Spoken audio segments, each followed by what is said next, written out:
Hey, welcome to Gas Mask and Hand Grenades. I'm your host, Jeff, and thanks for being here tonight to welcome an incredibly talented and diverse guitarist who has released 4 solo albums. An album with his first, I don't know whether it wasn't his first band, it was probably his second band. We'll get into that. Band called Frozen in 2011. Also, a band called Tempus Mori in 2007, I believe he released an album with. And he's written and recorded tracks with Fates Warning singer Ray Alder on his last album, What the Water Wants, from 2019. And the forthcoming one, which is called Two, that drops this June on Inside Out Records. Although he is probably most notably known as the touring lead guitarist for Fates Warning, please welcome Mike Abdow. How are you, Mike? Great, We'll do Jeff. that Thank whole you. dance again. We didn't talk for 5 minutes behind stage. So I always do that, and everybody's like, all right, that's kind of dumb. That was. Thank you for the great intro. Well, I tried, and I do want you to understand something. When I say you're most notably known as the touring guitarist for Fates Warning, you're also you're a full time member. And we're going to talk a lot about Fates, or a good bit about Fates, a little bit later. I don't want to get ahead of myself. I like to kind of do a chronological sort of thing, but so I don't mean that to be denigrating when I say, "Oh, you're the touring guitarist for Fates." That's a pretty cool place to be, in my opinion. So we'll get into that in a little bit, how that came to be. And I hate to make you repeat some of the questions that you've done in prior interviews. I'm hoping I add some spin to it that's uniquely mine and that make you a little bit more, oh God, here we go again. I got to answer that question again. But I think, for my viewers, I have a good feeling this is going to get a fair amount of looks. And I want, we're on late tonight. So a lot of people on the East Coast and, in the center part of the US are probably getting ready for bed and stuff like that. But, I have a good feeling this is going to go well. But just let me kind of run through my chrono and we'll get to Fates and all the goodies there. But um, let me ask you at this point, as we talked about previously, I haven't seen you since 2013 when I met you at a meet and greet up in Reading, Pennsylvania at Club Reverb. Do you remember that club by chance? Vaguely. I remember Reading. It's Reading. It's one that has a really big stage. It's a weird. It's kind of a bar, quasi bar in the back, but it's got a really wide stage, like super wide.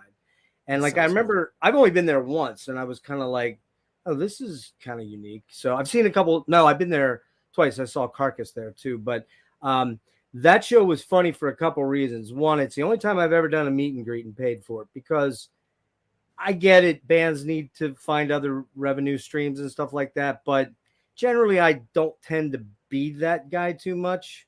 I mean, I'll see if I see a musician walking in the venue or after the show, I'll be like, "Hey, what's up? Great show," that kind of thing. I'm not that dude that's like hanging all over them, but Fates has such a special place for me. It was like, yeah, I've got to do this. It's just I got to do it. So, the two funny stories about that are the first one, which I told you, was that uh, when we were doing the signing stuff, I had bought 2 silver Sharpies and they're brand new. And I'm sitting there talking to Joey, and Jim's right to my left, like literally 3 feet away from me, talking to someone else. And Joey starts trying to scribble his name, and Joey's like the sweetest, nicest guy on the planet, right? You know that, obviously. And obviously Joey's follically challenged a little bit. He shaves his head, I believe, at this point, and he can't get the pen to write. So I'm like, here, give it to me a sec. And like an idiot, not even thinking for a second, I start shaking this thing, thinking like it's a ballpoint pen or something. And next thing you know, it's like I see little doop, doop, doop all over Joey's head. And I'm like, oh, shit. Joey feels it and he goes, whoa. And I look to my left and there's Jim, and Jim's going, he's looking at his arm. And I'm like, oh, man, dude, I should just sneak out of here now. It's just don't even stick around.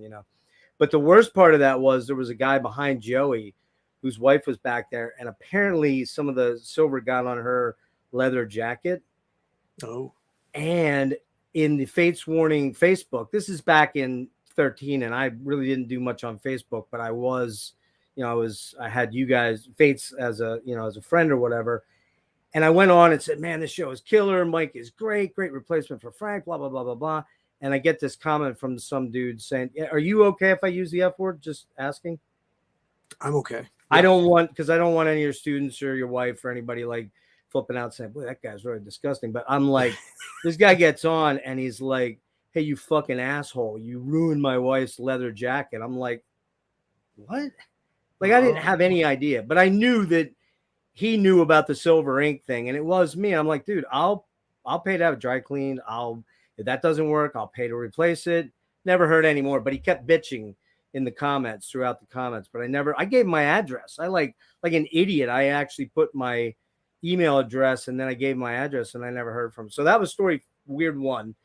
Secondary story was I'm standing there and this dude walks right up next to me, and I look to my left and there's Portnoy.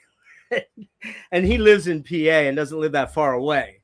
So he came to visit Ray and Jim and his boys, and Portnoy and I have a fair amount of runnings into one another at various shows like Porcupine Tree and Opeth and all these things. And I'm like, hey man, what's up? And we're talking, and he's like, I know you. I kind of know you from somewhere. I'm like, yeah. And I showed him my Marillion tattoo, and he goes, I know you now. It was just funny. So anyway, so those are that story time's over. But let me. It's funny. Yeah, Not go to cut ahead. you off, but it's funny you mentioned that Mike was at the show. Now I'm remembering the venue because I remember the show that Mike was at on that tour. Yeah, he came in and watched some of the show, and then he went back.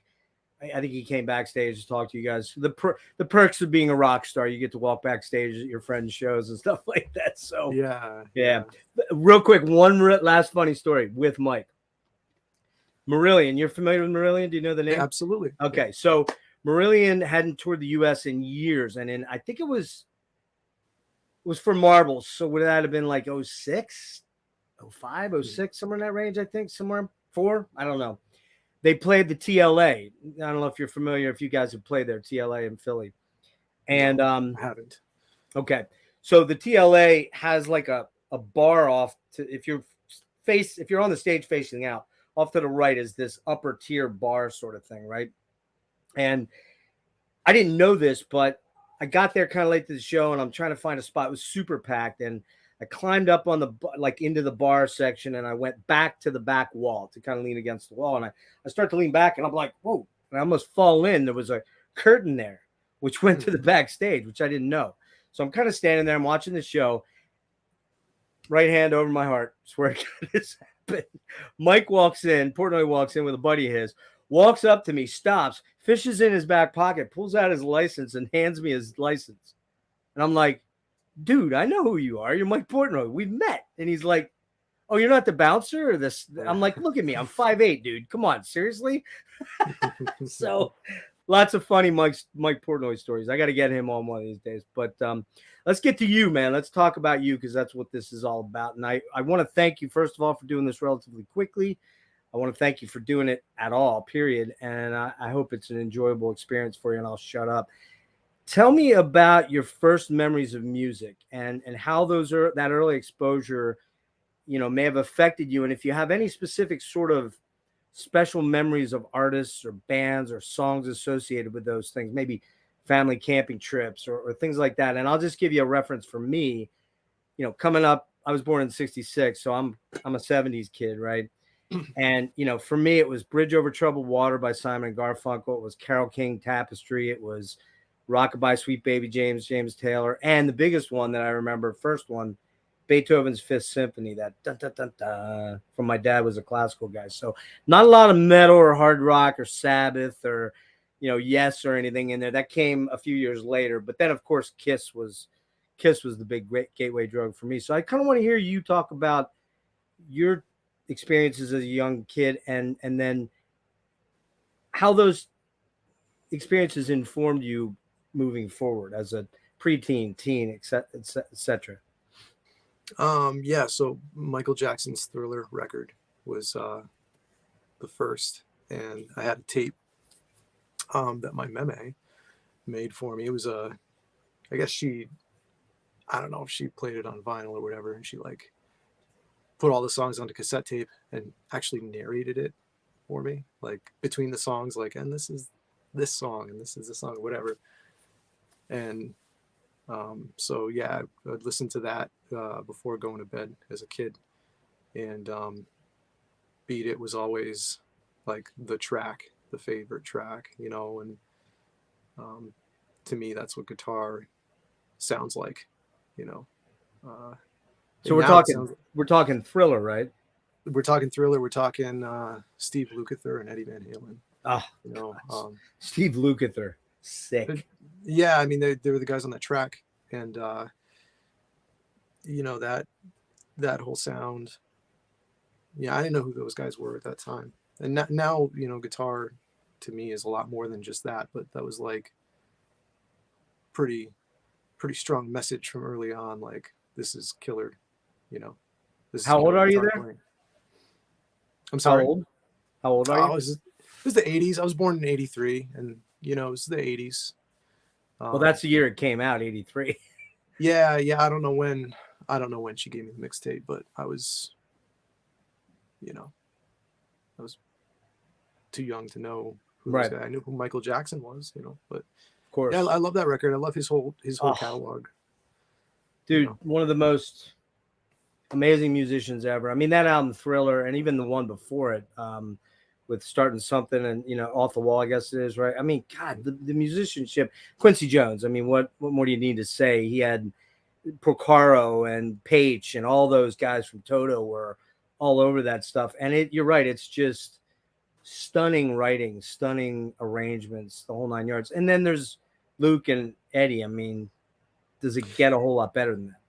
yeah. You know what it was early on. I think your exposure kind of really makes a big impression on, you know, what's appealing to you, and Michael Jackson, his performances were always so filled with passion, and just the way he dug in, and it was like he sang everything like it was just like, you know, something to behold, and it was like the last thing he was going to sing. It's just incredible, you know. And so like, Yeah. that's just, to me, that's what it's all about, you know. And so um, that kind of governs, you know, unintentionally, you know, involuntarily, that governs my tastes to this day, you know, what I like and what matters and Sure. what I like to Any listen to. other ones that stick out to you? Like maybe when you got a little bit older and you were less more on your own of your own thinking as opposed to someone giving you a mixtape, which are great ways to learn about stuff. But I mean, like anything like you know, for me, I'm interviewing Frank Marino tomorrow. So I've got three killer players in a row. You tonight, Frank Marino is a god to me. I mean, he's a god to me. He's one Yeah. of my top three influences. And then I've got Craig Cicero from Forbidden coming on too. And it's, you know, this is a cool thing. I love it because I can nerd out with you guys and talk, you know, stuff. And if you'd have told me in when I was 13 in 1978, when I heard Electric Reflections of War, I'm assuming you've heard that maybe or not from I the don't know live that. album, Mahogany Rush No, Live. Just, no, I don't know that one. oh, Mike, to me, it's the tour de force of delay, reverb, and distortion and volume swells, and just using the, you know, the whammy bar in a way that really, other than maybe Hendrix, nobody else was doing. And clearly Frank was a disciple of Jimmy, but he was his own player though too. But is there, you know, that was my mid period. Then I started discovering Todd Rundgren, Triumph, and then the greatest of all for me is Rush, and I discovered them in 1978. And like you said, that informed everything going forward. Everything. Alex Lifeson is my true A1 guy. There's nobody better. I don't care. I don't care what anybody says. I don't care how many sweet picks you can do. I don't care how much alternate, you know, shredding you can do. Lifeson is a god to me because of what he doesn't play often. And, you know, so what about you in terms of like, so there's Michael Jackson, and then what's coming down the road as you get into school and middle school and high school? What's happening for you? Oh yeah, I'll give you the timeline. It's pretty straightforward actually. It's just based on what I was exposed to. You know, so you heard the early stuff, and then, you know, I start turning on the radio before I was in school. Um, I guess, you know, I guess I was maybe early elementary school, but listen to, you know, early '90s dance music, stuff like that, and R&B. I love the sound of that stuff, and it's probably because I heard a lot of it in an earlier age. Um, there's something just special about all that stuff, and then from there, Like, so give me some examples there. Can you give me any examples? just the stuff that was like common on the radio. I don't listen to that stuff anymore, you know. Right. Um, Paul Abdul, you know. Oh, okay. Stuff, Okay. So yeah, pop of the 90s, then the early yeah, 90s, yeah, stuff like that. mid 90s. Okay. Yeah, I don't listen to it. I don't own it, but just Sure. like hearing a lot of it on the radio early on. You know, what's this? And Well, MTV, you listening. couldn't escape it, right? Yeah, I never really watched MTV though. Okay. It was really just radio, and then I went straight from radio to like buying CDs, so like, you know, Boys to Men, stuff like that. And then Right. Right. from there, I never really got into anything really too aggressive until kind of like grunge stuff in the mid 90s, you know. And then Metallica. And this was all through like friends, like, hey, check this out. Hey, check this out. Yeah. You know, so then Metallica, and all of a sudden there's this whole world of music to check out. And that's when I started like checking stuff out on my own. And then from there, there's other friends like, well, I'm really into this band, Dream Theater, you know, and all these other bands associated with them. So then Boom. that's the prog world that I'm just, you know, exploring. And that's like really what I love the most is it like mid to late 90s, you know, progressive bands and all of the offshoots of those bands. I love what they were doing at the time. I love the sound of those records. I love the writing and the kind of synergy between, you know, trying to be progressive. And I guess at the time you could define progressive as something, which it isn't anymore. Yeah. Right. But by it's supposed to, by its mere, like the definition is supposed to evolve over time, right? It was progressive then is not progressive now. But they were doing that in the context of like great melodic songs. Like there was prog music, but there was great songwriting infused into it at that time with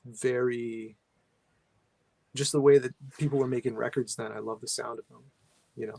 And so when you're getting into prog metal like Dream Theater, Queensryche, Fates, you know, all those Watchtower, those types of bands, are you then traveling backwards and discovering the Crimsons and the Yeses and the Genesis and, you know, those type bands from the 70s, 60s, 70s? Yeah, a little bit. I had a guitar teacher at the time who turned me on to Rainbow, and yeah, the Dio era Rainbow. Right there you go, man. Right on my wall. That's yeah. Those records are magic. Absolutely. I got into some King Crimson stuff and some Rush stuff, but there was so much to explore at the time that you know, it can be overwhelming. And I'm not one of these people. I've never been one of these people who just like tries to listen to it all and accumulate it all. I just kind of get on one thing and I just sink into it.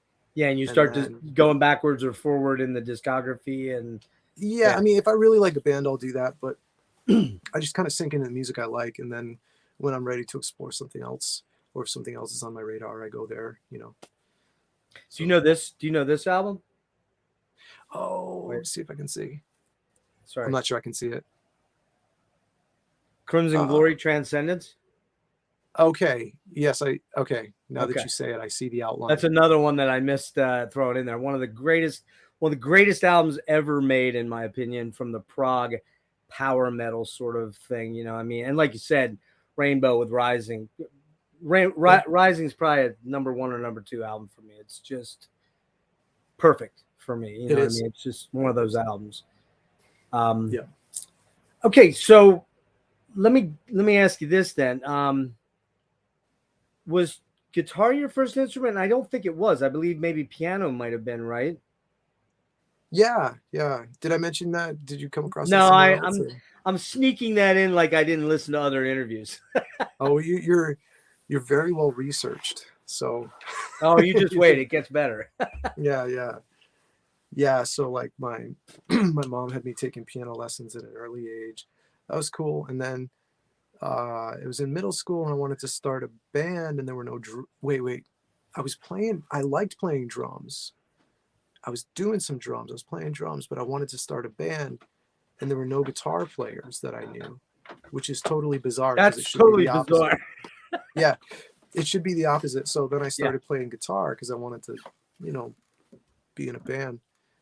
And then I just kind of went down that route. And in retrospect, I kind of wish I don't wish anything. I have no regrets, but how cool would it have been to like stay a drummer, you know, or even better yet, you know, become a bass player. I'm just thinking of like high demand instruments that like not a lot of people play. You know? 9 times out of 10, why does the guy become the bass player? Because the guitar players go, yeah, dude, you're just not cutting on the guitar. You can do the bass though.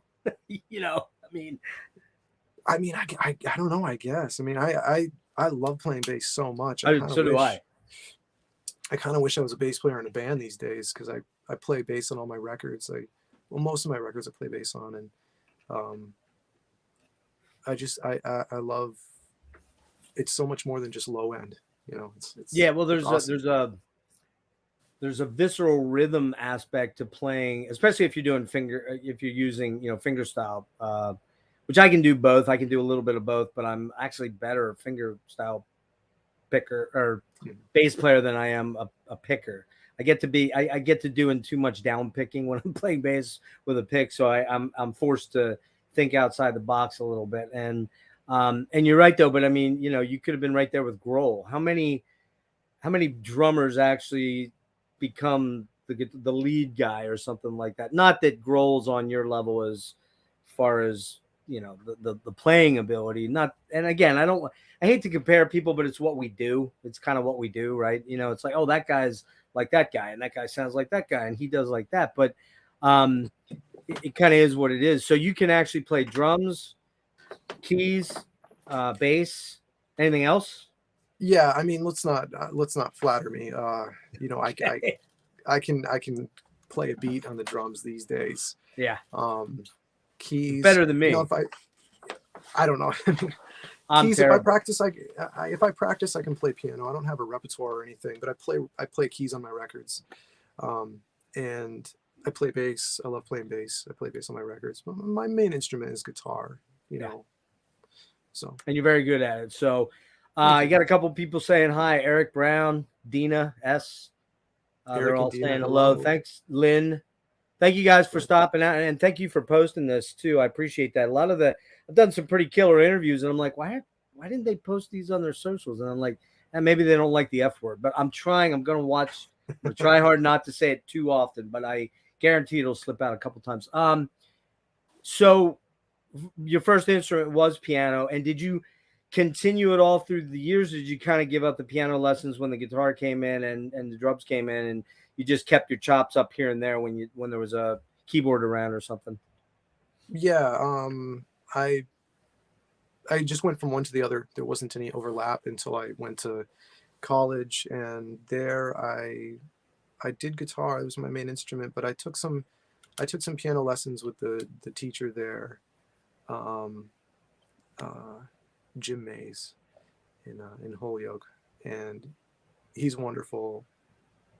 And I did some Chopin pieces, which I loved. And they're not, you know, you just, if you know what you're doing and you practice hard enough, you can play Sure. them. Maybe not beautifully, but you know, you can play them and enjoy them. So that was really nice. And then, you know, I don't really practice or play. It's more utility thing. Like when I want to hear keys or I want to write something, I can sit at the piano and figure my way around and practice it enough to record it, you know. You read music? I assume you do. Yeah. Okay. Yeah. So let's quick talk about your education. You've got a math degree, I believe. And when we say math degree, we're talking a mathematics degree, not a mathematics in music or something like that. It's a math degree, right? Correct. Yeah. Bachelor's. Yeah. And so did you, and you also have do you have a minor in music, or do you have another degree in that as well? I have an associate's degree in music. Okay. Music education, music theory, music, or all that stuff?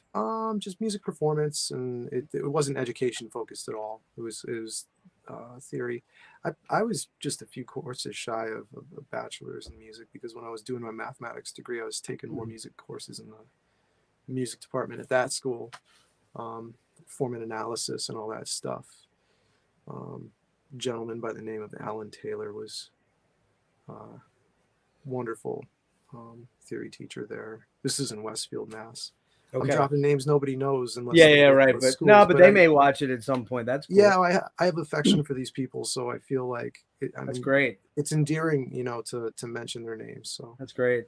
I remember I had a number of guitar teachers from the time I started at like 8, where I didn't take anything serious, and the Mel Bay primer was out, and I'm like there, and I can't read. It's something up here. My kid is a amazing sight reader and generally can kick my ass, particularly on finger picking. But she's made me up my game on playing for sure. The only thing I can whip her ass on is soloing. She's not there yet. And we have these little things. She's like a periphery, genty kind of player, and I'm more the Rush, Life's, and Fates guy. But she's a theory whiz, and she's tried explaining to me, okay, Dad, a D sus2 is because, and I'm like, wait, what? The 2 is the 3 is the what? The root is the no, don't. It's like speaking Japanese. I really feel like I'm dumb when I try to understand it. And it is because I'm much older, and it didn't take when I was a kid or a teen, And so when I'll leave that question for a little later, because I want to ask you about theory and all that stuff like that. But so 2 kind of conjoining questions. First of all, how supportive were your parents of your musical aspirations? And on the other side of that is, clearly you went to school for mathematics, not to become a professional musician. You did it thinking there was perhaps another alternative out there. And maybe your first alternative was to go teach or to go, I don't know, work at IBM or whatever the deal is, what you can do with a math degree. I'm stupid at math, so I don't know. So talk a little bit about those 2 things and, long-term, short-term, long-term goals, and how supportive your parents were. Clearly, it sounds like they were. Oh yeah, of course they were. My mom especially, not that my dad wasn't, but she was the one encouraging, whatever it is I was interested in doing. And then, yeah, it's an interesting situation. Another professor at school when I was doing music was Bob Ferrier. It's my guitar teacher in college. I love him. But I was with him for 3 years up there, and I started, the math thing came about because I always loved math. I was always a good student, and I still enjoy it. I started having a lot of trouble with my hands, Tendonitis or? Yeah, all kinds of things. I still have it. I still have all kinds of trouble today, but you learn how to manage, whatever Coping techniques, right? Yeah. So it doesn't become an issue anymore, right? But at the time, it was like, whoa, is this something that I can really, count on? Because it's a physical condition at that point. It's something Sure. I can count on, being there for my livelihood. Come to find out, if you're doing music, you can't count on it, even if you're perfectly healthy, to be there. Especially nowadays, right, Mike? Right. I mean, it's so different. So yeah, that's going to tie into one of my last questions to you. So we'll get there. Right. So there are a lot of things today. It's funny. Like I went to study mathematics because I really liked it, and I did that, and I was a teacher for a little while, and then like I a never school stopped. Teacher, as in like secondary, School teacher, elementary, or it was a middle school. I found myself in at the time, but like I never stopped playing, and I never gave up on playing. It was just like I didn't think at the time I could do the playing, and survive. Yeah. Right. So, but then I started getting opportunities to play more, and the opportunities were enough so that I could transition back to just playing and doing that. Not that I was trying to do that the whole time. It's just where I found myself. Sure.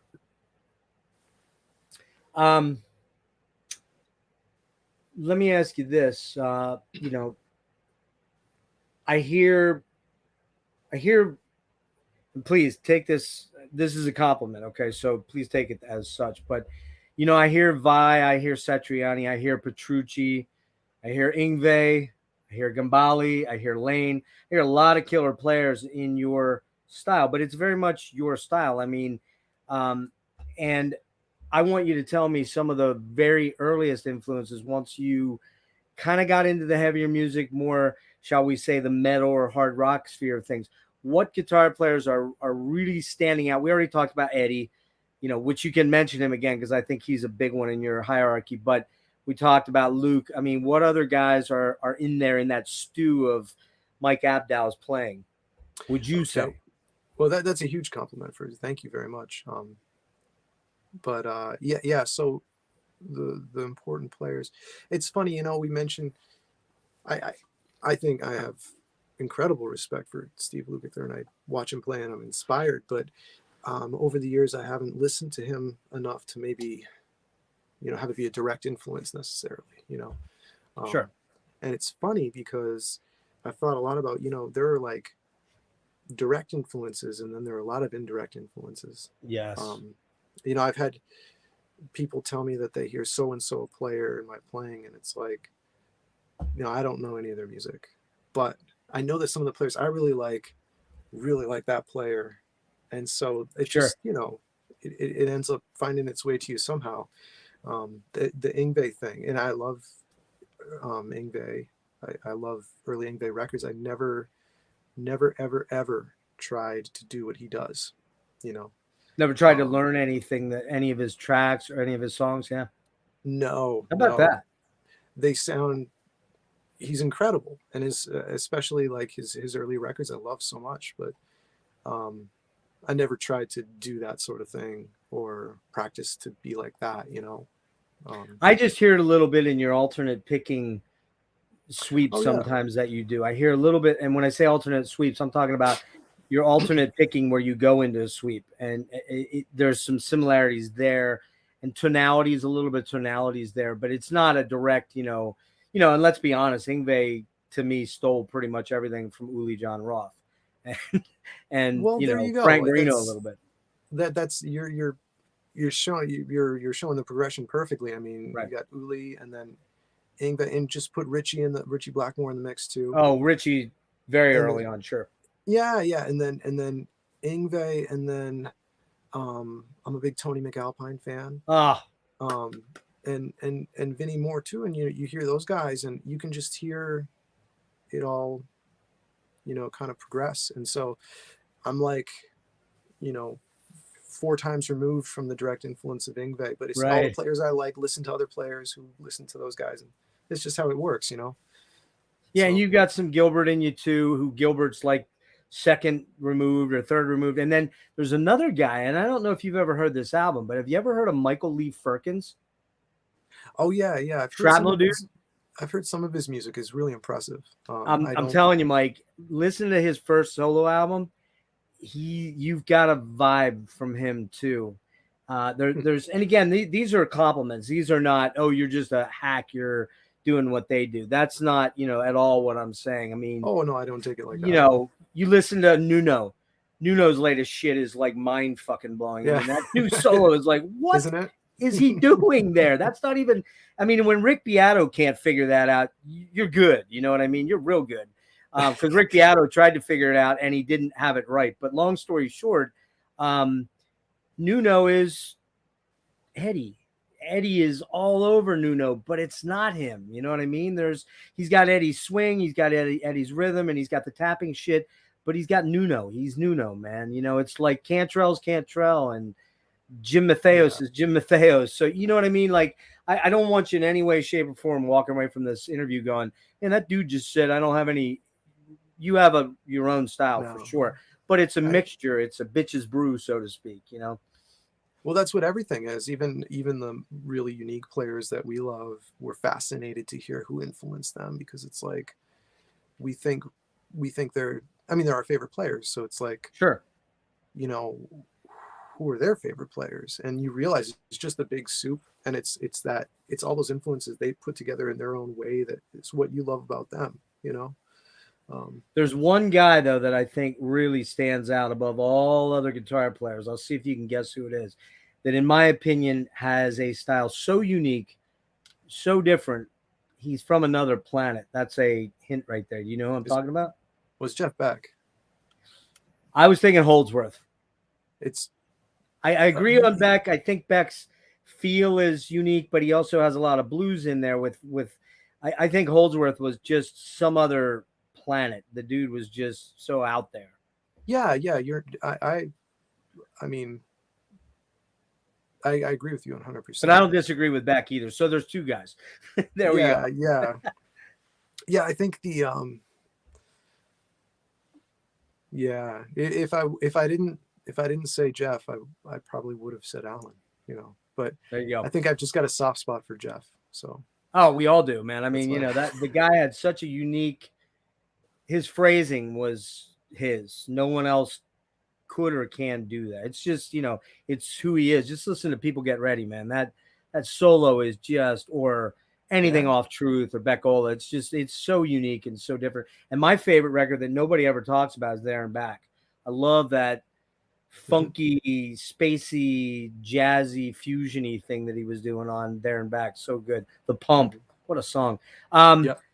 I want to keep moving because I don't want to keep here till 3 a.m. So what was the first album you bought with your own money, and what was your first concert? And if it's not a metal or a hard rock concert, who was your first metal concert then, or your hard rock concert?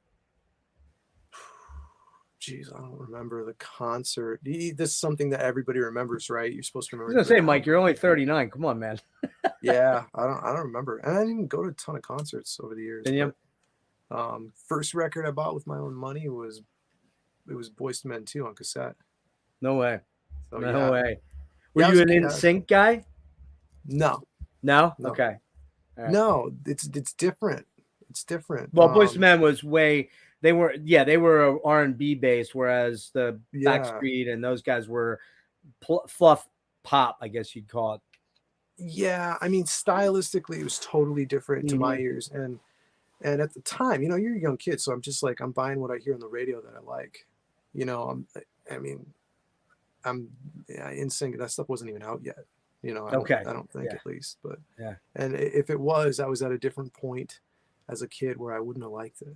All this stuff at that point. So, yeah. My brother was Chris, the Chris dude that was in there with the weird braids in his hair. That was my brother's roommate for a year when he lived in Orlando. It's like, and suddenly, my brother and I talked one day. He's like, "Yeah, that's Chris," and I'm like, "Chris, the dude that I met, your roommate?" He's like, "Yeah." I'm like, "Holy shit!" I'm like, "Dude's a multi-millionaire now." He's like, "Yeah, kind of wish I would have kept him as a roommate. I kicked him out." So, or something weird like that. But anyway, let's get into. One quick question about high school. Did you do any talent shows or anything in college? Did you do that sort of routine at all, or no? Oh, in high school, yeah. I mean, we had the talent shows, and we'd play. I was the weirdo playing the songs that we wrote, the half songs we wrote. And I wasn't very good. I tried really hard in high school. I wasn't very good.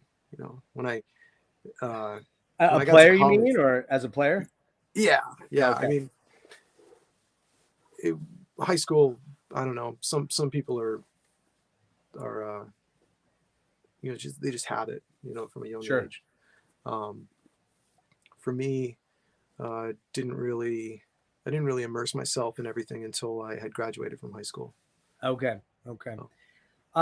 Let's talk real quick about some of your other bands before we get into Fates. Tell me about the other bands that you've been in and associated with, like Frozen, Tempus Mori, The Last Chance for Reason. Give me a little bit of history on those bands and your involvement with them. And you can do however in-depth you want to go. I mean, that's up to you. I will not lie to you. I was unable to get those albums in because, to be blunt with you, man, I jammed the last 3 solo albums a lot, at least 3 times each. I was kind of mind blown because, I'm old enough that I was in my 20s when the Shrapnel stuff came out. I'm playing in a cover band. I was mainly the singer and rhythm guitar player. Lane Staley, think that 90s grunge type stuff, Alice stuff. And so I didn't work on my chops probably like I should have, but I'm totally a Shrapnel, the Shrapnel era of stuff is McAlpine, incredible piano player, incredible guitarist, just a stunning musician. I couldn't find these other albums readily or easily. So I don't really know what they were like. If you want to give a thumbnail sketch of what they're like and whether they're even available out there.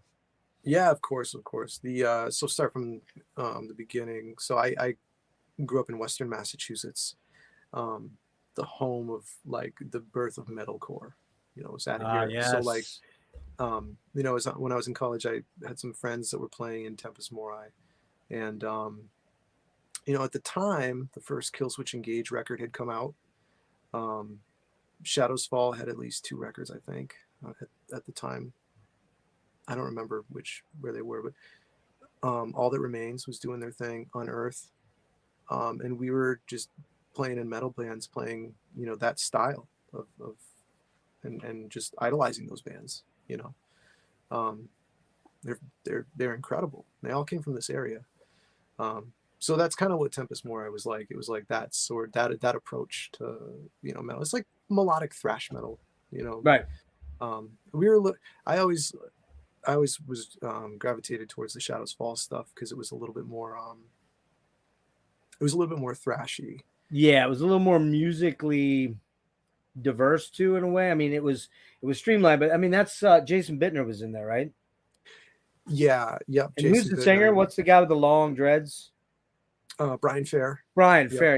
Yeah. I saw them open for High on Fire or something way back. I'm not gonna lie to you, that wasn't really my niche of metal. It's I like, of all those bands you mentioned, that would be the only one I actually own an album from. It just didn't grab me. Yeah. Yeah. Yeah, there were a lot of bands in there doing that sort of thing, but all those bands came out like kind of in the same time from this area, you know. Yeah. So we were all like really into that. It was pretty cool. It was like it was a scene. You know, they all played the Fat Cat in Springfield, and it was like a club, you know, that this music came out of. It was really cool. Yeah, probably. I, I think all those bands are killer, but like for me, like when I was writing music at the time, it was more trying. You know, I was going for like the Shadows Fall and the All That Remains thing. Um, at the time, Fall of Ideals had come out. Right. Um, that was mind blowing when it came out. You know. So you were trying to write to fit the genre, so to speak, a little bit. No, you know, it wasn't really like, you know, I'm gonna write this type of music for this genre. It's just like we were excited about it. You know. And it That's what was, you were listening to, is what yeah, you we were were listening informed to by. it. Yeah. It was inspiring, and we're writing music as a band, and that was the type of band that I had joined too. I Right. didn't join a band that was doing something else, and I really liked the band, so that's what we were doing. Um, and then, but I was always like before that and after that, way into progressive music. So that's where kind of like Frozen came in. I can't remember how I came across Frozen, but they were a band out of Boston. Um, I those early records, the one that they did before Enemy Soil, that they did before I joined up, it's just a fantastic prog record. Um, and that was Colin Conway, the drummer, um, is in Death Ray Vision, who just signed to Metal Blade. Okay. Yeah. So he was drumming for Frozen at the time. Peter Ruccio, who uh, did a bunch of the Revocation records. Oh, okay. Yeah. He's done it. Pete's done so much. He was playing keys in that band. And then John Morency and Matt LeBreton. John was playing bass in that band, and Matt was like the main guitar player and songwriter. They're both in Living Wreckage with John and Matt from Shadows Fall. Their new band. Okay. Yeah, so it's like those guys. I still keep in touch with all those guys, and that was Awesome. Frozen. Frozen was a really special band. Yeah, we tried to get signed, but it didn't quite happen, and people kind of went their own ways. I ended up joining up with Last Chance to Reason, and that was we'll just segue to that. I joined up with them 2011, and my first tour was in support of Obscura in the U.S. And we had done Obscura and then Scale the Summit and Protest the Hero, back-to-back tours. Okay. Yeah, and then You're talking Obscura band, not Obscura the album by Gorguts. No, the band Okay. Obscura. The Okay. the Gotcha. technical Yep. death metal band. Yep. Yeah. Yeah, we Christian Munzer, I believe. yeah, Christian. Sick. Yeah, I still keep in touch with him. He's a wonderful player and Yeah. great guy. Have you heard the Alkaloid records he's on? I have. Yeah. Oh, Yep. Jesus, man. Yeah. Liquid And Anatomy. Good God, that's scary. those guys were in the Obscura lineup when we toured with them. So Hannes and Linus Honest. were playing drums and bass for Obscura when we were on that tour with them. That was a killer lineup. I Their saw lineup's Scale the killer now Summit too. open for Portnoy did like a prog fest thing. Do you remember that back in like 07, 09 maybe? Yeah, what was it called? It was Progressive Nation. Is that right? I think Yes. that's right. Yep. Yeah, it was Scale the Summit opening, Big Elf. I saw that tour. Queensryche was at the show I was at. It was before the drama. You know, it was a couple years before the drama with Tate. Zappa played Zappa, which was fucking amazing. God, Dweezil's, oh, he's sick.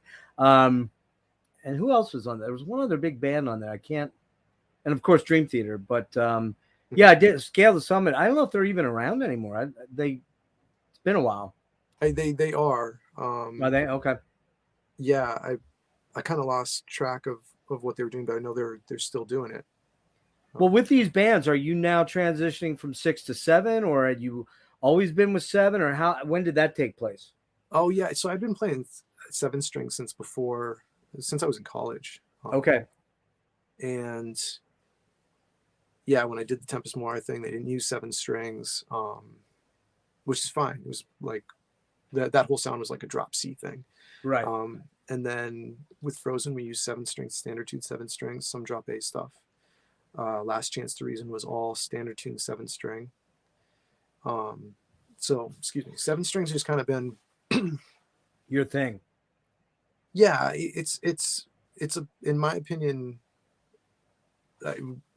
We'll go on a slight tangent here, but as far as the 7 string guitar, it's kind of a complete guitar to me, because you get three logical octaves across the fretboard. So even if you're not going down to the 7th string, a low B, even if you're starting in 5th position, you can get without jumping up awkwardly to create an octave interval.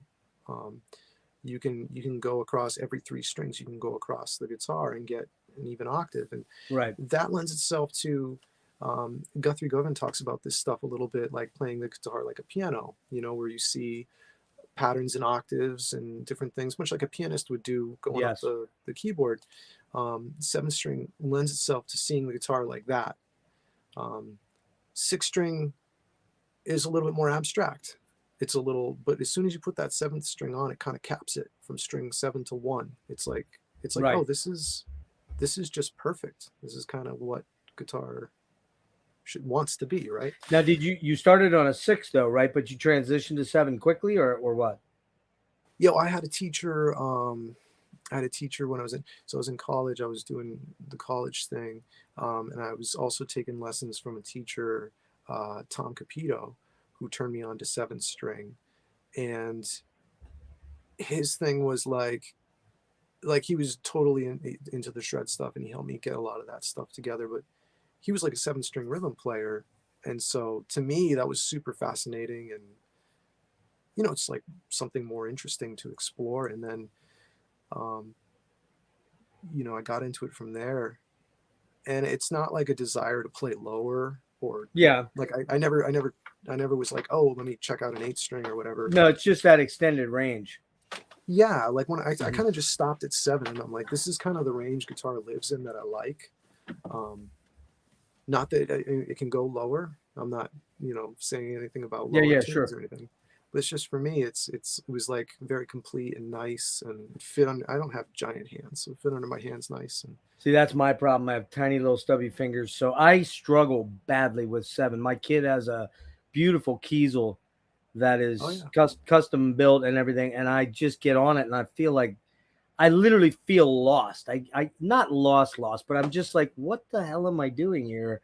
Like, why is this so hard for me to get? But keep in mind, Mike, I've been playing since I was 12 on the 6 string. So it's a weird, it's almost a mental thing. It's more than that than it is a physical thing. But also you got muscle memory that is always knows kind of where to go on these scales and these positions and all that kind of stuff. And when you add that extra string, forget an 8 string, man. I've tried them. I'm just like, yeah, okay, cool.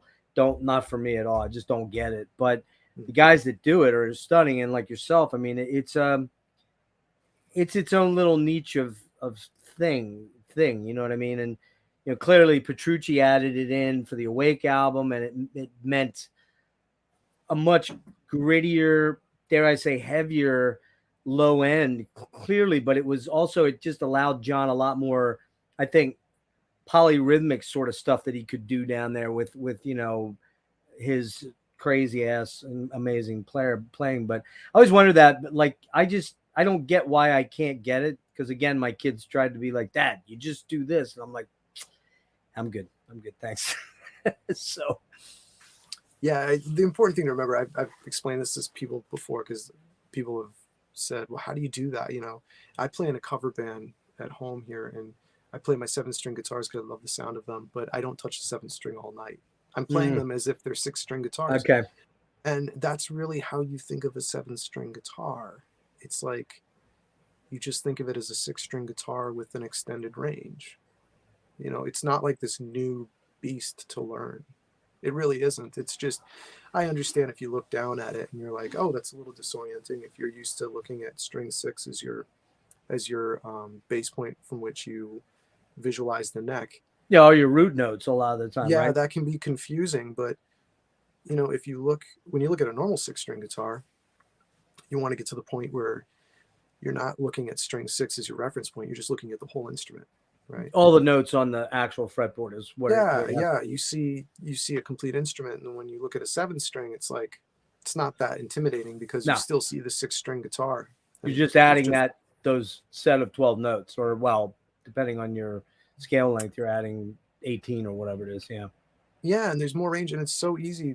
People, they say, well, I wouldn't know what to do with that. It's like, well, play an A5 in 5th position on a 6-string guitar, and just take your first finger and reach over to the next string. You're still playing an A5. It's just big and fat now. Yeah, exactly. Yeah, exactly. Yeah. It's it's pretty easy to get it going. Yeah, we could nerd out on theory and all that stuff all night, and I do want to try to keep you. Oh yeah. I want to try to get you out of here within an hour and a half to 2. So, in 2009, you had a submission on Shredding Across the World Volume 2, and I saw Tracy G's name on there. Of course, I recognize that name. There's a couple other names on there I kind of recognize. Katipo is one of them. Somebody named Katipo or something like that. Katipo. Oh yeah, Tom Capito. He was. Is he a friend of yours? Yeah, he was my teacher at the time. When I was like I said, when I was in college, I was working at the school, and then I was taking some lessons with him because he was doing more of that, like the shredding thing. Right. You know, so he helped me with a lot of my, you know, early technique and understanding how all that's supposed to work, and it was great. It helped me a lot. You know, set me down the right path. How did you get on that? Was that who put that out? Was that Metal Blade or something, or who put it out? That was a record. They're still in existence, called Shred Guy Records. Okay. Yeah, Michael McDowell out of Columbus, I believe, Columbus, Ohio, and he was doing those compilation records. I was on volume 1 and 2, and then he released my first 2 records. Right. I was going to say, I noticed the first one was on there. I didn't. We'll get to those shortly here. Yeah, I went looking for that and I couldn't find it anywhere. I couldn't find it on YouTube, anyways. I don't know. You say they're still in business, so maybe you can get a CD or something of it, or download or something. Maybe it's Spotify. Yeah, if they're still in print, you could probably. Well, are you talking about my records or the compilation? Well, no, the shred thing. First of all, I was looking for that to hear kind of one of your first, I guess, you know, shreddy type things, as opposed to not being in a band context, and I couldn't find it anywhere.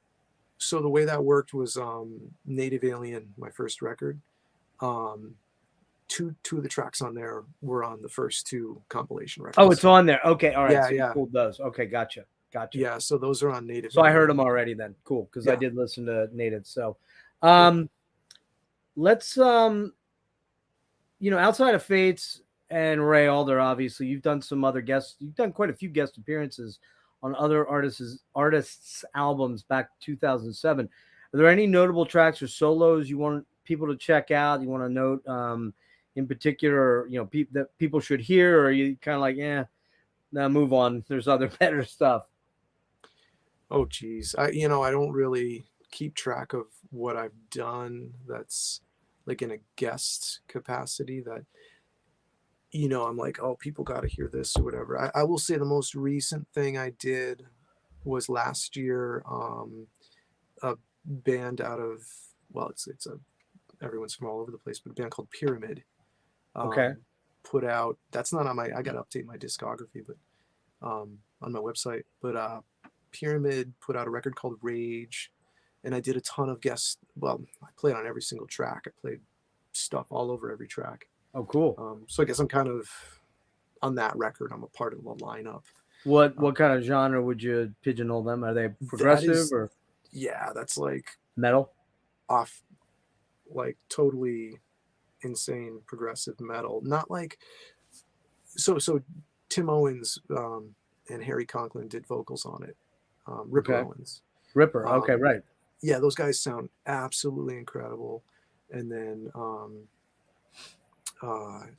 there were a bunch of other people on it, and I did a ton of guitar solos and layers and stuff, basically adding like ear candy to what I consider finished songs. They were pretty much already done, and I'm just like adding ear candy and creating some depth to it. I did a bunch of guitar solos. I kind of consider that a guest thing because it was just kind of like a one-off thing. So Pyramid Rage is the name of that album. Yeah, that was. Is that out on a label thing. Or is that a label deal or a private? Independent? Yes, that's on a label. That is on Sleazy Rider out of Greece. Actually, I think they're out of Sleazy Rider. They might be out of Romania now. I don't remember. I don't think they're out of Greece anymore, but they were originally a Greek label, I believe. Yeah, so that's where that's cool. That's where that was released. Cool. But I mean, if people want to, guest stuff, you consider my contributions to the Fates Warning Records guest appearances. Yep. I would direct people to those. I mean, we're going to talk about those in just a minute. We're almost there. So I wanted to get into your solo albums last. I kind of want to address that stuff, as a bookend here. Sure. As I opened up, I said, essentially most people are going to know you nationally and internationally as Mike Abdow, the guy that replaced Frank Oresti in Fates Warning, but you're not really a replacement anymore. You've been there 3 album cycles, and you've been a staple of the band, and you've actually been asked to contribute a couple on the last 2 albums. So let's get into, and I know you've told this tale, so I apologize. I really do. But I kind of want to, for my listeners and maybe some of the people that some of your fans are in here and they're going to know this story already, but for the other people that don't know, and myself, well, I do know because of what I listen to you tell, but kind of give it as much flavor as you can here. How did the Fates situation develop, and were you a fan or relatively aware of the band prior to this connection being made at that point in time? Yeah, so I was a fan, and it, going back quite a ways, because this goes back to the 90s when I was into all the progressive, when I first started getting into progressive music at that point, in the late 90s, early 2000s, but really listening to the mid to late 90s progressive albums. So yeah, my being a fan and being aware of the band go back to then. Mm-hmm. And then, kind of how that situation developed. They had completed Darkness in a Different Light, and they were set to tour for it. And I guess they had some other people lined up to play. Do you know who those guys were? I know. You're not at liberty to say. Yeah, I would rather not. It's just out of respect for everybody. That's cool. Yeah. That's cool. Yeah. you know, because for one reason or another, if people can't do things, it's Didn't not, happen, right? it's no one, yeah, it's not anybody's fault or anything like that. Sure. So yeah, I guess this was like a little over a month out from the tour, and you know, whatever happened, and they were still looking for somebody, and my friend Jeremy Saffer, who's a photographer, well-known photographer, I guess recommended me to Jim or whatever, and put me in touch with Jim, and then I did an audition, like a demo audition of Monument, actually. Oh God, one of my favorite songs. Mine too. And so, but I'm not gonna lie, I swear Jim may have been listening to a little bit of mid-period Rush there, because I hear Marathon in that song all day long, man. The song Marathon, just a wee bit. He's a Rush fan. Oh, of course he is. Terry Brown, come on. Yeah, there's no secret. Yeah. So love you, Jim. Love you. One of my favorite songwriters. Not a diss. Yeah. So yeah, and then I talked to Jim. I got together with him and went through the songs, and I did. I did that tour with them, and stayed on ever since. Pretty much clicked with the guys. They're super easy to get along with, and I love the music. So that's kind of like, what more bonus, do you need, Yeah, you're doing music you dig, and you're with cool people that you're copacetic with. Because if you're on the road with a bunch of people that are miserable and you hate them, that's not a good recipe for a pleasant ride. After you accepted the invitation, take me through the process and emotions you went through as you were sort of coming to the realization you'd be playing for, let's face it, a historically revered band. I mean, and you're going to be kind of under the spotlight here, because Frank, while he wasn't an OG, I mean, Victor Arduini was the guitarist on the first two albums, along with Jim. Jim's been the constant, obviously, but Frank's been there since Awaken, and Awaken is kind of looked at as one of those seminal records. And Frank's solos are very unique. They're incredibly melodic. He's got a lot of flash, but he's not one of those guys that's like, he's super technical without being overly technical, I think is the way I'm trying to put it. And you're now coming into that spotlight, and I'm not gonna lie to you, Mike. When I found out that they were coming back, I thought the band was done after FWX, which is probably one of my least favorite albums by them. If you watched, or if you saw, we did the deep dive, and you wisely chose not to get involved with that. That was a smart move. I get that. In retrospect, I'm like, yeah, what is he gonna say?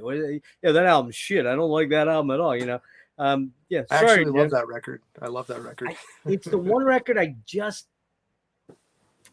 can't, of that era, of the Ray era. It's the one record I'm just not. It's very experimental for them, but it's just the one record I have a tougher time than any other. But yeah. So I'm thinking they're done. And this news comes out, almost 9 years later, that they're back. And, I'm like, oh shit, I have to go see this band no matter what. I've got to go. And I get there and there's no Frank.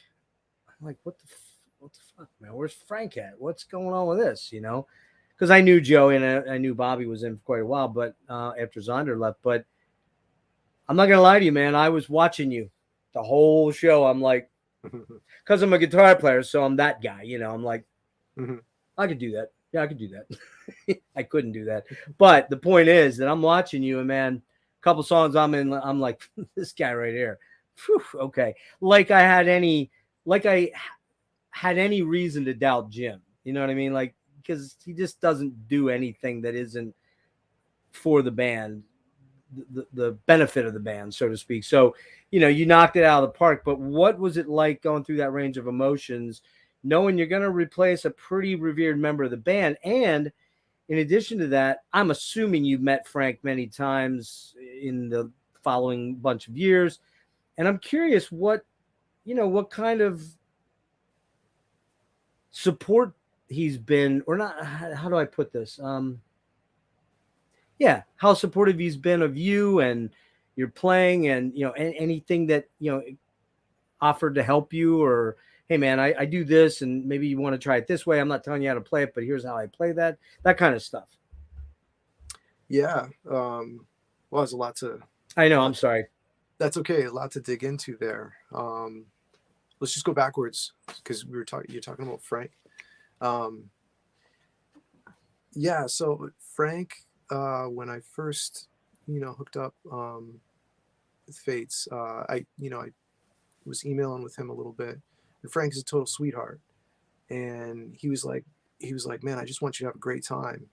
I was like, thank you. And he's originally from this area, and he only went out to California like recently before I had started playing with Fates. And I guess like I've been playing in a cover band in this area for years, and he's working for D'Addario, right?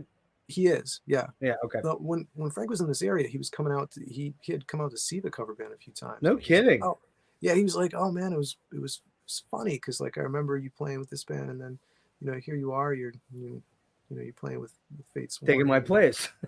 Well, yeah, I mean, he never ever. I know that. Yeah, it was just more of like, hey, or we indirectly kind of like didn't form. Paths are crossing, right? Yeah, it's pretty cool. Yeah, those guys are all so sweet. It's never like he never like needed to tell me I was playing anything a certain way. I know if I had questions, I could have probably gone to him and he would have been received it with open arms and said, I'm sure he would have helped me. But his playing, the thing is with some players, like you can't really. Yeah, I'll have to describe this very carefully. Frank's playing is as much a part of those songs as the lyrics and the melodies. So from the way my mind works, that makes it easy for me to understand, because he's not just playing a bunch of nonsense. He's not just playing fast or just doing this or whatever. He's playing like every note counts for the song. Yeah, and so when I'm gonna learn music like that, it doesn't mean that it's easy to play. It means it's easier for me to understand. Okay. I have a tough time, like sometimes in like a cover band situation where I'm learning a song or whatever, and there's a guitar solo, and it's like, okay, there's some lyrical content, and then there's just a bunch of the guy just moved his fingers fast. Yeah. And something happened, and I'm like, oh, what am I going to do here? Like it's not easy for me to understand as much as the guys like Frank, who are like very deliberate with what they play, very, very much like a vocalist, very, very lyrical with their playing. I was just going to say, it's very lyrical and it's very vocal line sort of based. Satriani's great at that too, where he's just got those lead lines that aren't necessarily massive shred. They're just these, a great example is what Ice 9, down, down, down, down, down, down, down, down. You could hear that be a vocal line in the song. It almost drives the entire song. Frank has that too in a lot of tracks, like 11th Hour or Monument per se. There's just, look, it's Fates. You could pretty much pick every song, and there's an amazing, beautiful lyrical solo in it, whether it's Jim or Frank. And Frank, from my perspective, Frank has a little bit more of the shredding in that Jim does. That's kind of why they work so well together, and I think why you and Jim work well. So, I just was curious whether,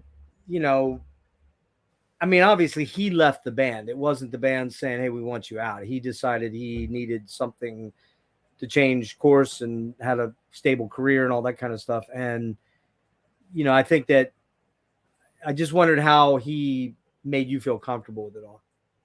Made me feel completely comfortable, but it's almost like the guys, they don't really treat it as like, you're in the band or out of the band or anything like that. It's like, right, it's just kind of like a revolving door where it's a group of people. It's much like when Bones came back and did some shows when Joey couldn't do a couple shows, and it's like,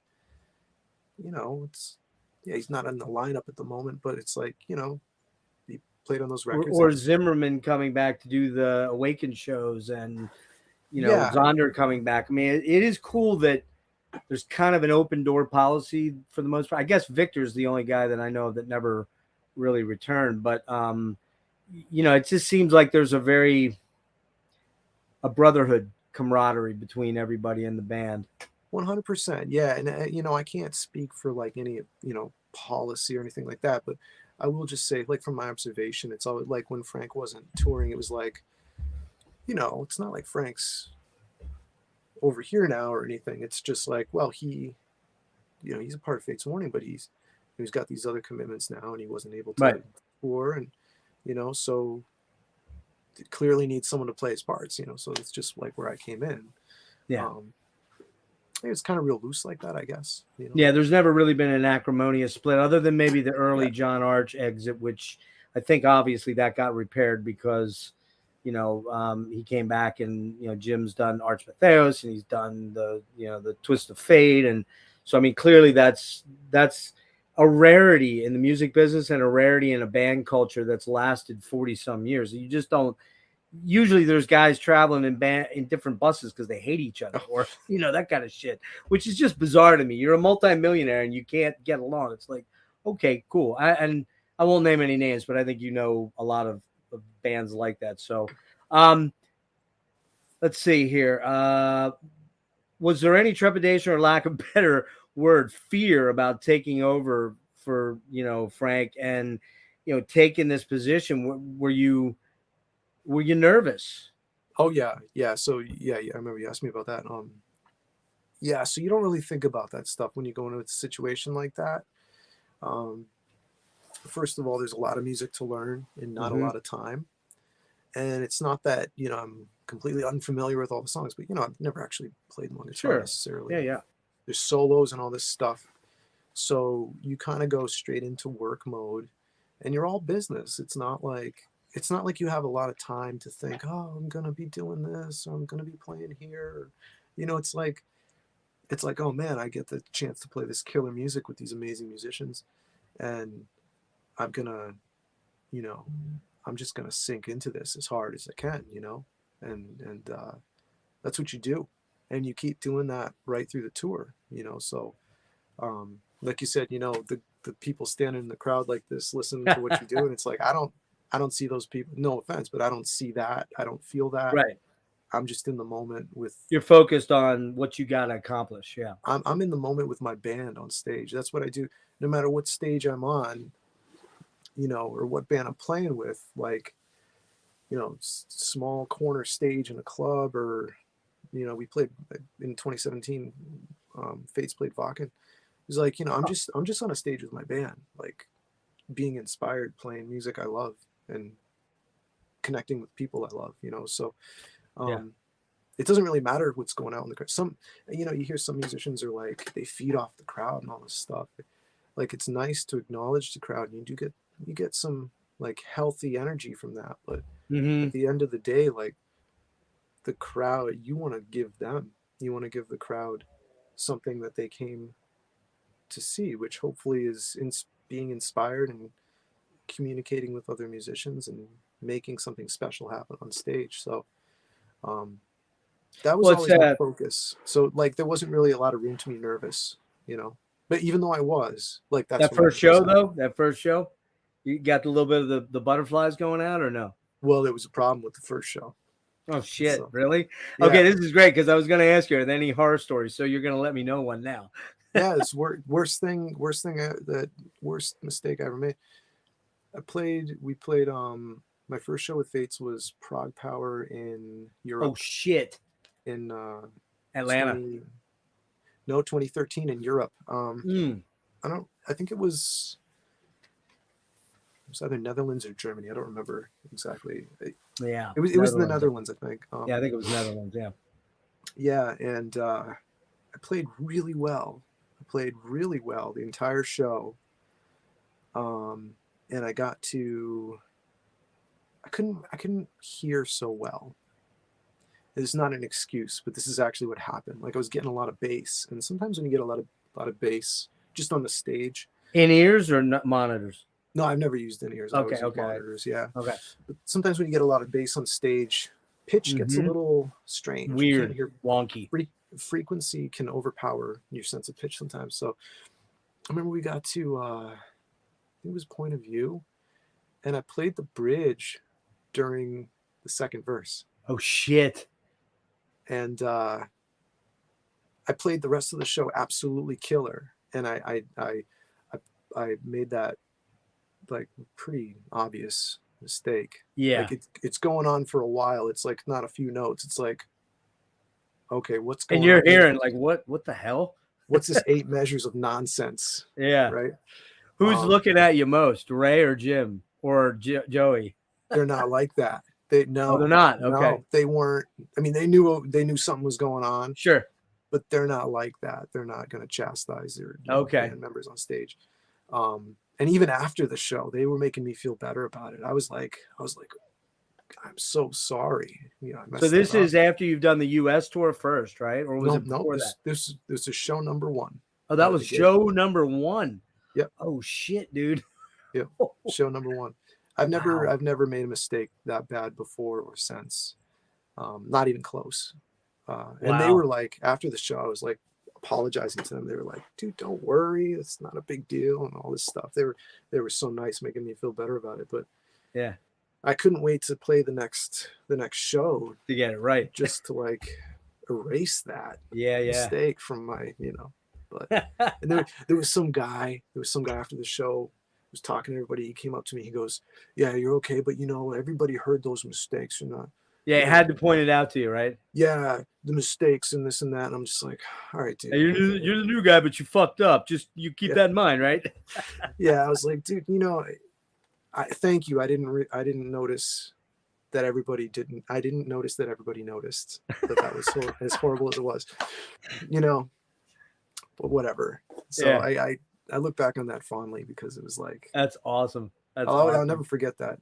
Well, there you go. There's the big horror story there that I was going to ask about. We're almost getting to the end of this, and we'll do a little of your solo stuff and some listening sessions, which I've never done on an interview, and I think it's cool, and I appreciate you allowing me to do that. I think I was going to do all 4 albums, but I think what I'm going to do is just the last 2 and focus on those 2 because that's 2 songs each, and I want you to kind of break them down and kind of give me a blow by blow, and I'll not necessarily give you my opinion, but just tell you what I'm hearing, which whether you care or not, that's up to you. I'm just, as a listener, I'm telling you what I perceive there. Sure. Let's see. Hold on a minute here. I do have to cheat. I'm an old man. Remember, I don't have it all up here anymore. Here you go. Here's a good one. You just said working with these killer musicians. So I know you're not going to say, yeah, Joey's a jerk and Ray is an asshole and Jim is horrible to work. That's not going to happen here. I know that. What I do want you to kind of do, and I'm going to put you a little bit on the spot, and you can defer, but what is it like working in a live capacity with various members of Fates at this point? So, again, no idiosyncrasies, but for example, what is it like to play opposite a legendary songwriter, killer player, and a perfectionist to some extent in Jim, as the other half of that guitar do? And then, what about Ray, who's literally, I feel, doing some of the best singing of his entire career these last couple of years. Just sounds clearly you guys are friends and you work well together because we're going to talk about Ray in a minute. And then Bobby, he's a powerhouse drummer. He's just a groove locked in dude, and that's clear because he plays for Riot and Bach and someone else I'm missing, Spastic Inc. And there's another big one in there I'm missing, but and Fates obviously. And then Joey, who just is he's so much energy on the stage. Tell me what's like working with those guys. Maybe individually, just break it down a little bit if you could. If you feel comfortable with that. Yeah. It's a learning experience anytime you play with people that much more experienced than you. You'd be a fool not to learn from them, and those guys are all my friends, so we're talking, on a personal level, we're all friends. Right. And on a professional level, like, playing music together, I'm just learning from them, that's all. I love when Jim hears something I'm doing and suggests I do something different. I love that because I'm learning from that. I'm hearing, okay, so I had this tone or something, and this is what he's looking to hear. And that's just an educational experience, you know. And Bobby said a couple things to me about, you know, my rhythm in certain parts sometime, where it's just like, oh yeah, of course. Well, you know, I was not aware of that at the moment, you know, when I was playing. When he mentioned something, I'm just like, yes, I never would have thought of that, or I didn't realize that was happening. You know, I can make adjustments in real time, and it's pretty cool. Oh, excuse me. Yeah, Joey and Ray, we most of like that sort of, I learned differently from them. It's not so much like a direct, like, here, do this or anything. Right. It's more like just listening to them, you know, is a learning experience. But that's kind of what it's like. It's rare you find yourself, I mean, you can learn something from everybody, but everybody you play with, but it's rare, I think, that you find yourself in a position with people who are that, you know, much more experienced and, you know, on a creative level than you are, and you have the opportunity to live and work with them and learn from them. It's really something, you know. Great answer. I mean, you know, you're talking about four of the most seasoned professionals out there on that scene, in that scene. And granted, those guys are all my age or a little older. I think Ray's a little younger than me, but everybody else is slightly older. I think Jim and Ray, or Jim and Joey, are right around 60. I don't know about Bobby. I actually don't know how old he is, but I'm assuming he's in his 50s. And those guys are bringing it every show, man. I mean, like I said, I've seen you guys 4 times, and I just leave there electrically charged, man. I just feel like there's so much energy, and Ray is just such a great front man and such a great singer and such a good person. You just feel that energy from him exuding what a good dude he is. And meeting him at the meet and greet, it was funny because he's a San Antonio's guy, because he goes, you know, was born there, I believe. And that particular year in 13, I was a big Houston Rockets fan, and our teams were meeting up, and I'm like, we're going to kick your ass tonight. We lost, of course. So, but he's just so sweet, such a kind guy. And so real quick on Fates, couple quick hitters. Did Jim approach you about contributing on Theories and Long Day, Good Night, or did you come to him with some ideas and say, hey, I've heard these demos and I'm thinking I got something for you here. Do you want to hear what I've got? Or was it more him saying, I want something from you? Oh yeah, no, he approached me. Okay. Because, you know, the way that works is he's basically writing and demoing music. Everything. Yeah. Him and yeah. Ryan. And then he's like, hey, you know, do you want to play solo here or whatever? And yeah, of course I'm down to play solos or anything he's looking for. So yeah, it's got to be pretty exciting. Yeah, just be a part of those records is a beautiful thing for me, you know. You know, I love the music, I love the band, so just to crazy here, I'll just give it away a little bit. And anybody that's watching, please go watch. Last Friday, I did a deep dive on Fates Warning with Kevin Huffnagel from Gorguts, who's a massive Fates fan, and he says hi, by the way. Great guitar player too. Oh, right on. Super sweet guy too. That is on my channel. Go check that out. We go deep, 4.5 hours deep on the catalog, and at the end we do a ranking. And Theories, I'm going to test my old man memory here. 90% sure Theories was my 3rd favorite album. That is saying a hell of a lot that Jim and Ray are writing that quality of music at that point in time, that far into their career. I think that album is fantastic. The Light and Shade of Things, good Lord, that's one of the best songs they've ever written. And that's going to segue into my next question. Do you have favorite songs that you like to do in the catalog, and a favorite album maybe in the catalog? Oh yeah, so my favorite Fates records are Inside Out and Apsog. Which one? Pleasant Shade of Gray. Pleasant Shade. Okay. Yeah. Inside Out's a unique choice. A lot of people don't like that album. They felt it was, a lot of the fans felt it was too commercial. I love it, man. The Strand, Pale Fire, so many killer tunes. That's a great record. Yeah. again, that's that sound I like from that period. Is like the sound of that record, and mid 90s essentially. Sure. Parallels is a masterpiece. Sorry, that is a masterpiece. Just That goes without saying. Yeah, of course. fucking Yeah. brilliant album. Good God. Yeah, I mean, but those two are probably my favorite. I enjoy. I can't say there are any that I don't enjoy. That's a PC thing to say, but it's true. I know. Uh, You have 2 tracks. Give me 3 tracks that you love playing, and I'm going to tell you right now, one of them better be the 11th hour. I'm just saying. It's actually not. It's not. Oh, It's a great song, but that riff down. Oh, I love it. I love it. Only because it's overshadowed by some other songs. Oh, Monument I love playing, and Light and Shaded Things. I love playing those songs. God, that song is insane. Yeah. That song is so good. And Ray is just unreal. And when I saw you guys open for Queensryche in Baltimore, dude, I was like literally in tears, like right on the verge of tears with that song, because it just spoke to me. And Ray just sounded so incredible, man. He's just got something's happening as he ages a little bit with his voice that is just, don't get me wrong, the early No Exit and some of the high screams on Eye to Eye and stuff like that, they're incredible. But this is gonna be sacrilege. My favorite album by Fates is Awaken, because it's a time and place thing. It's a nostalgia thing. Oh, yeah. Love John Arch, but Ray Alder is my Fates Warning singer. I can't. It is what it is. He is my Fates Warning singer. I just love that guy's voice. And touchy one here.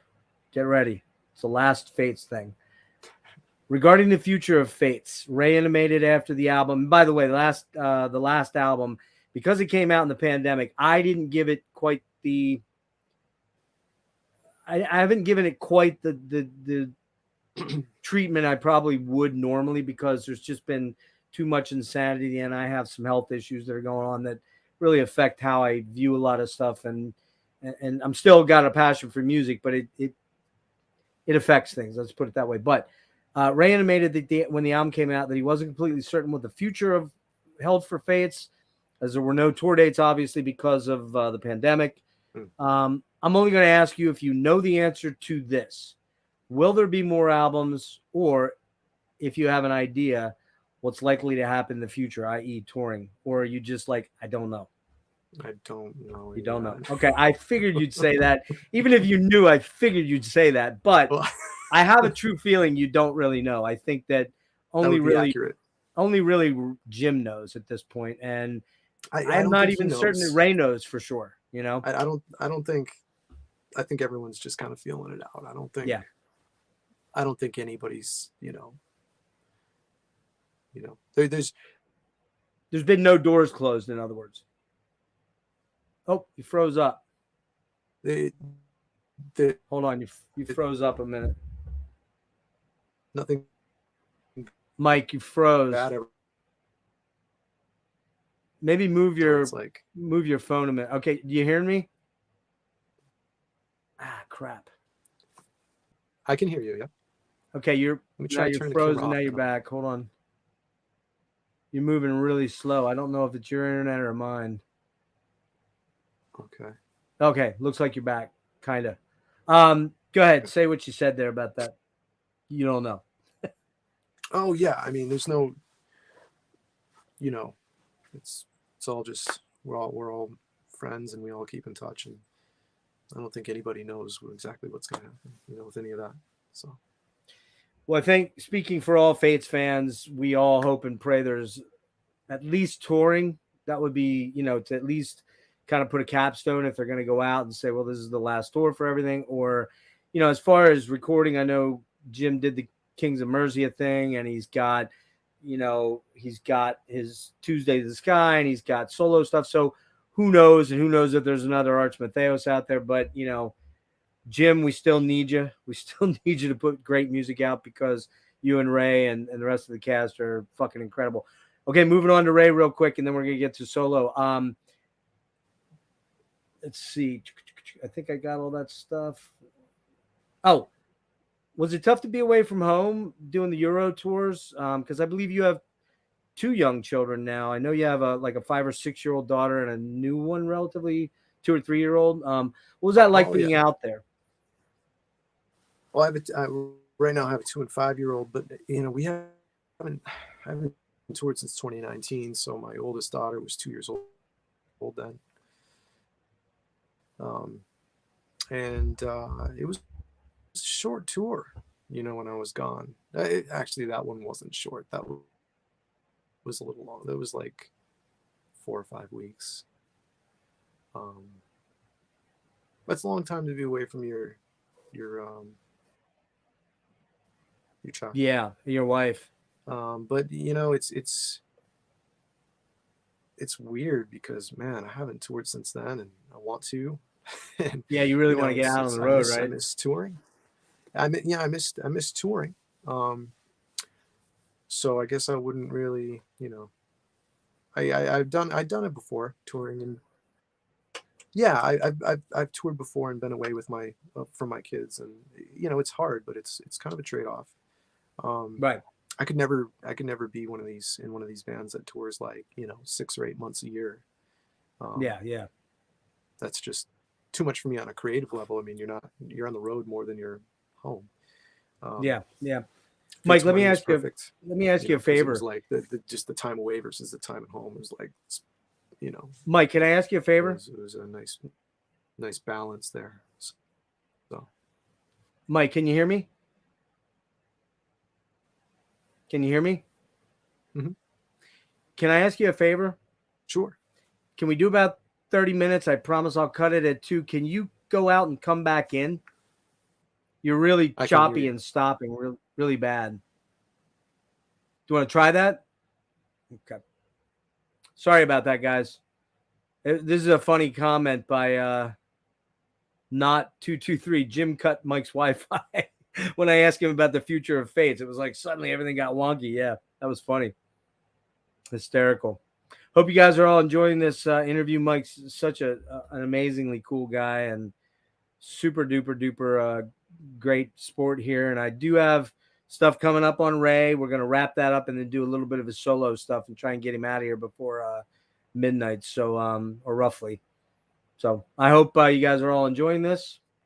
I hope the issue isn't on my end. I don't think it is. I seem to be okay.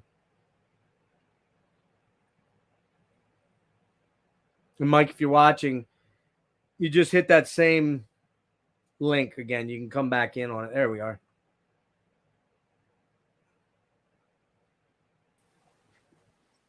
How about now? Let me see. How's A that? little bit better. A little bit better. Okay. Yeah. There's still a little bit of a lag, but we'll try to muddle through it here. I don't think it's on my end. I think it might be your Wi-Fi on your end. Okay. Am I still there? Yeah, you're here, but you're kind of doing the voice thing with it was perfect. And it's funny, someone named not 223 said Jim cut Mike's Wi-Fi when I asked you about what the future of Fates was. That's a good one, man. That was awesome. So all right, we're gonna get into Ray real quick. Tell me how this came about. I mean, obviously you're in the same band together. Did you approach him? Did he approach you when when this came to be an issue that he might need some help with that? How did that manifest? Oh yeah. So we were touring. It would be 2017, I think. He'd been working on some solo material for a little while. I think it wasn't. I don't know a lot of the details before I got involved, but he was like, he wanted to work on it a little bit more at a quicker pace, I guess. Or so I just flat out was like, hey man, if you want to work on anything, I'd love to work and see if you if we click, if Right. if he's feeling what I'm writing. So we tried it and he did. So it was cool. And You got, I think, 8 credits on that album. I think you wrote 8 tracks and played guitar and bass on those tracks. yeah, it's On on the the first first album. record. I don't remember. Yeah, it was. I did all but 3. I think all but 3 Yeah. tracks, Yep. including the acoustic bonus track. Um, yeah, it's going to be roughly the same thing for the next one. Okay. Yeah. So yeah, I was like really happy with. I'm really into the music that we made together, So I was really happy with the way it came out. Yeah, it's a great album. I have it and I couldn't find it. It's buried in. I don't know if you can see this, but this right here is just my pile of things I'm reviewing and going through. So it's a little bit overwhelming and trying to find stuff. We had to move because of COVID, and I just stuff is everywhere. It's in boxes and closets and crazy stuff like that. So a great album.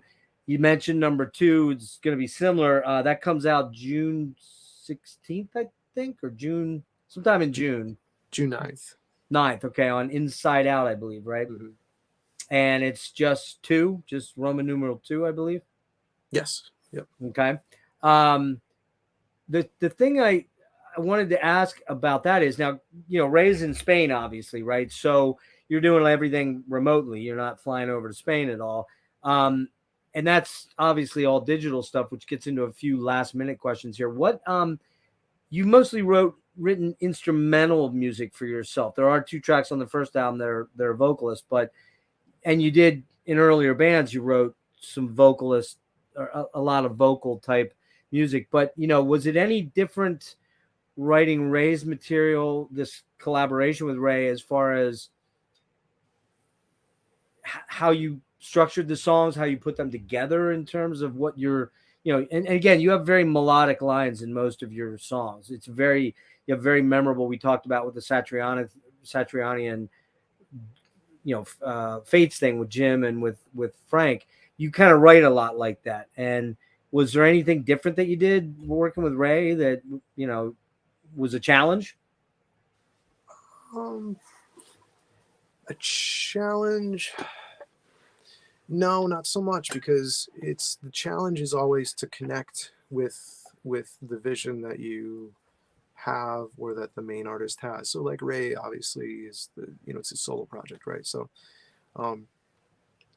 he has a clear idea of kind of what he's going for with loose parameters, and I'm writing music that I obviously like and resonates with me, but Sure. stuff that I think is going to resonate with him and his vision of what he's looking for.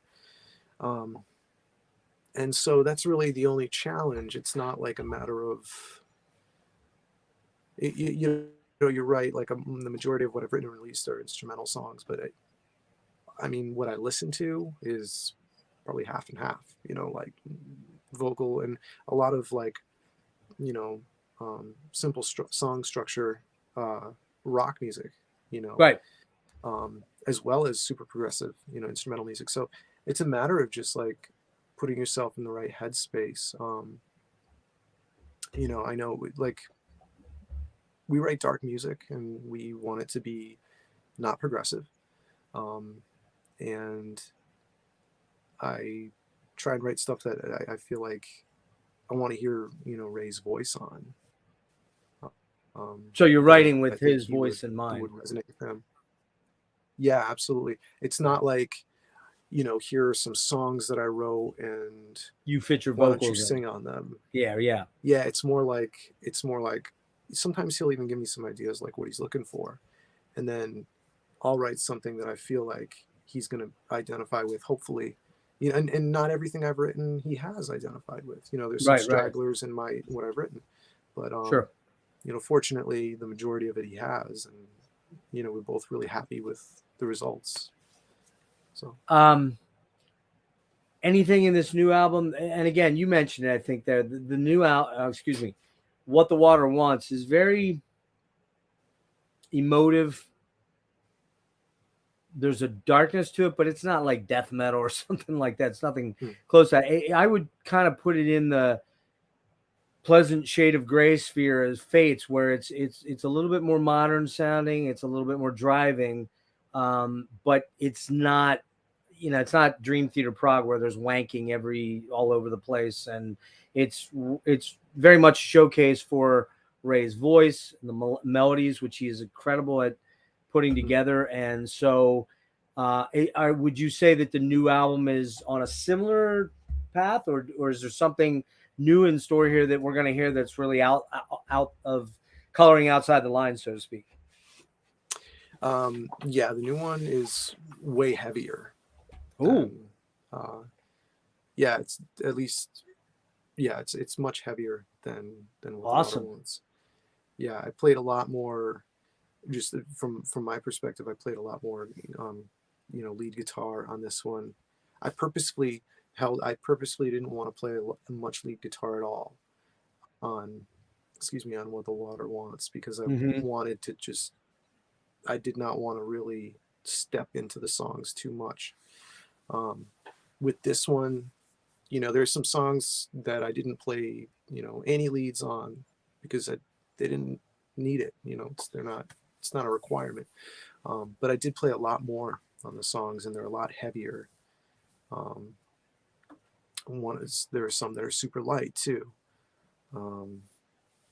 So it's definitely different. I wouldn't say it's. I mean, you heard the first single, Solo Yes. Shell. Yep. Yeah, it's great. So that's like pretty much in the middle of the road of what you're going to hear on the record. So there's even heavier stuff. Much heavier. Oh, damn, that's super cool. And then there's some lighter stuff. I definitely, there's a lot of atmospheric stuff happening too, like in that song. So I brought a lot. Are you playing bass, guitar, and keys, or on the songs that I contributed to? Yeah. Okay. Although I didn't play, there's only one song with keys. It's funny. Some people heard what they thought were keys on Solo Shell, and on the new one, right? Yeah, they're not keys. They're guitar effects. Excuse me. Oh, sweet. So yeah, I try and do a lot with guitar sounds, and then only keys when it's like when there's no other way to get those sounds. We're gonna do gear nerd stuff in just 1 second. One last question on Ray. Do you know whether does he have any aspirations to maybe do any touring on it himself? Do you know, or is that kind of hard to? Yeah, I'm not sure. We've loosely kicked around those ideas. We played Prog Power last year, and we did a set of his solo material. It was killer. Wait. You guys, Ray played Prog Power? How the fuck did I miss that? Yep. Last year we played Prog Power. Yep. Man, I missed that completely. I didn't realize that happened. That was in what, like September, right? No, it was earlier. It was in June. Is this Prog Power US or over in Europe? Prog Power US. Okay. Shit, I didn't know that. Wow. It's usually in September, right? But this year, yeah, it's usually year it was in June. Yeah. Well, because of the pandemic skip year stuff. Yeah. Well, so real quick here on I think that's it on Ray. Looking forward to that, man. I really am. That's going to be cool. Cool. Nerd questions real quick, and then we'll do a quick run down of your last two albums. Somebody, Eric here, man, he's spurring me along, man. He's pushing me, everything. It's like, what about the new Mike album? We're getting to the solo stuff. Hang in there. I know Mike wants to go to bed, but I think this is going to be a really great interview. So give me just a couple more minutes, dude. Gear nerd talk. Tell me what your main live axes are, your amps, your backline, your effects, stomp or rack. I know you have that. It's a wood grain 7. I don't see you playing like quote unquote normal guitars. I don't see Les Pauls and Kiesels and stuff. What are you playing? Oh yeah, well, I would have taken them out. I could have shown you. They're upstairs right now. That's cool. That's cool. Yeah, I play my two main guitars are Carvin pre-Kiesel Carvin. Yes. DC 727s. With the Carvin pickups, with the original Carvin pickups. Wow. A lot of people don't like those, but those are my favorite pickups ever. And then live, it's either a 5150 or a rectifier that I'll use. A Mesa, what, like a dual? Yeah, dual rectifier. Like a Mark II or a Mark IV or? Just the 3-channel. Oh, the 3-channel, Mark III. Yeah, I prefer the best one, the newer ones, because I like the clean channel the best on them. But Jim's using all Mesa Live too, usually, right? Well, he uses a Sans amp into the Mesa. It's a little different. So he uses the Mesa as a power amp. Yeah, he uses a Gotcha. separate preamp. Yeah. Okay. But I just use the rectifier sounds with Fates Warning, and anything else I'm doing, I'm using a 5150 live. On Okay. record, it's like whatever else. What Whatever about goes for the your song. effects chain? Are you using rack stuff? Are you using floor stuff? What are you doing? Just a pedal board. Yeah, Okay. simple pedal board. Yeah, I have my thing set up so like my pedal board, I can basically plug it into any amp with an effects loop, and I know how it's going to operate. So I Okay. can use it with different heads or whatever. It's So you're pretty not simple. using like an Axe effects or a G2 or anything like that. The crazy. Okay. No, tube amps and analog pedals, except I have my digital delay.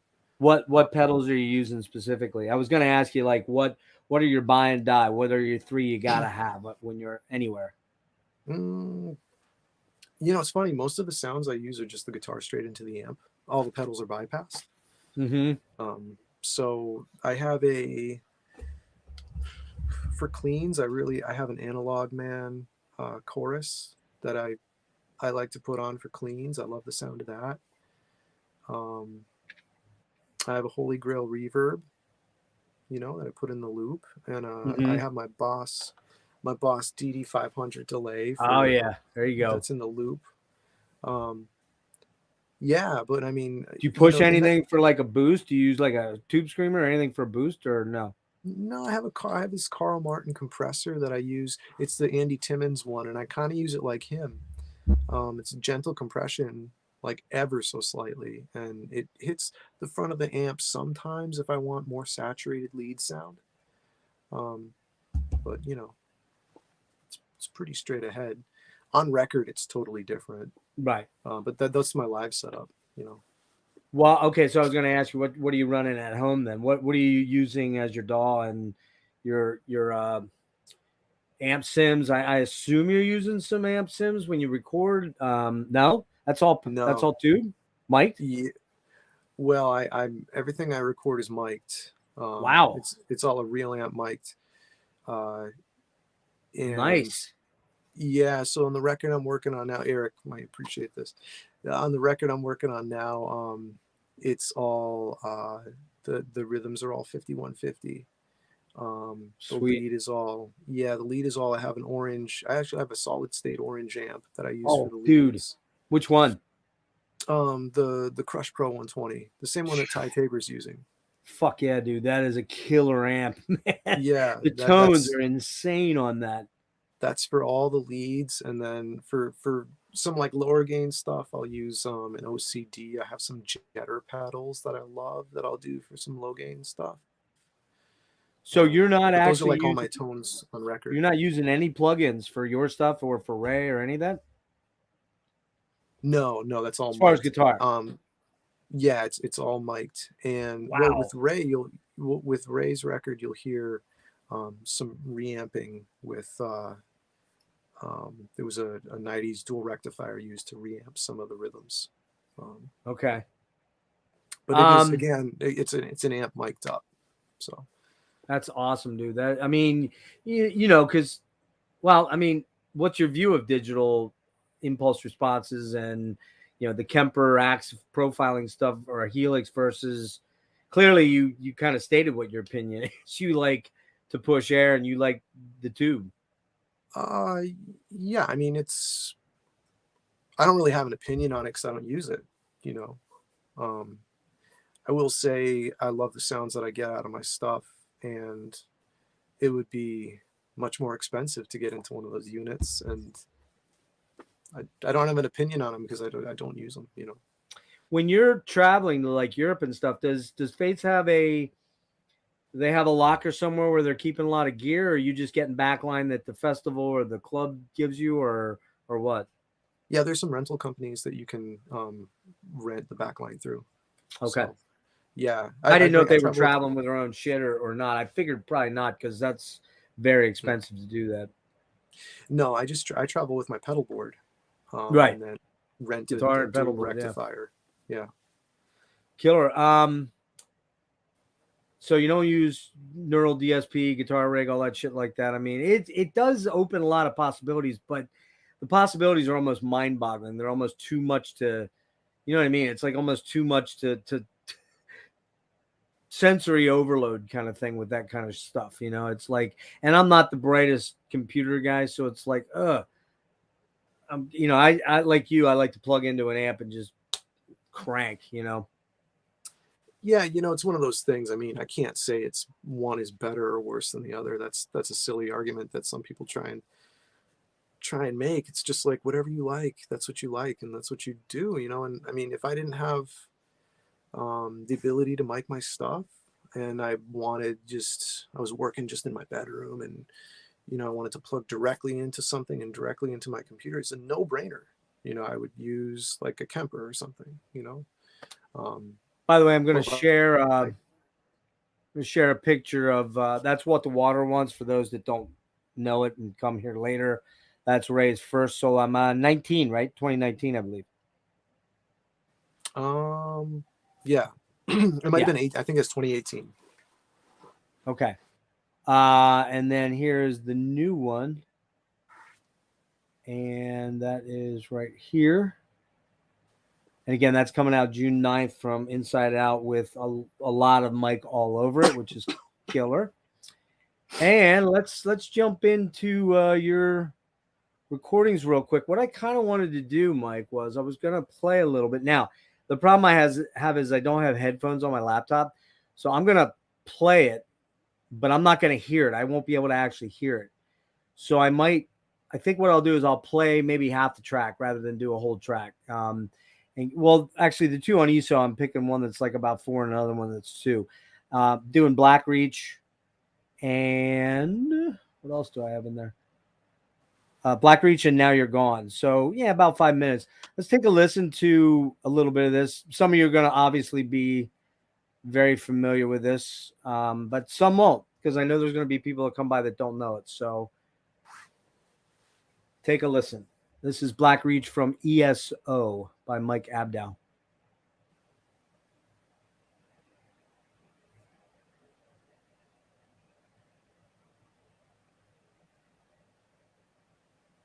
Mike, what's ESO stand for? Echo Source Emission. Okay. Sorry. Oh, it's right there on the. It's right below okay. ESO. Duh. Are we supposed to be able to hear the track now, or you can't hear it? I can't hear it now. People in the chat, can you hear it? You should be able to hear it. Oh, wait a minute. Maybe I didn't share it. I didn't share it. Damn it. Sorry. My bad. Thank you for pointing that out to me. Okay. I had it up, but I didn't have it actually playing. Now can you hear it?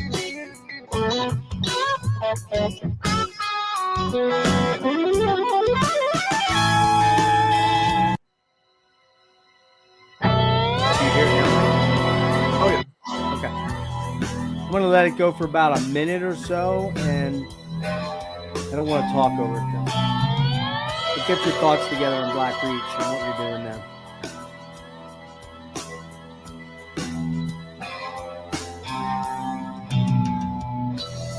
Really love this song. It's very experimental. And the very beginning of it reminds me a lot of light, Song Off Darkness in a Different Light, which I call the Opeth track on that album.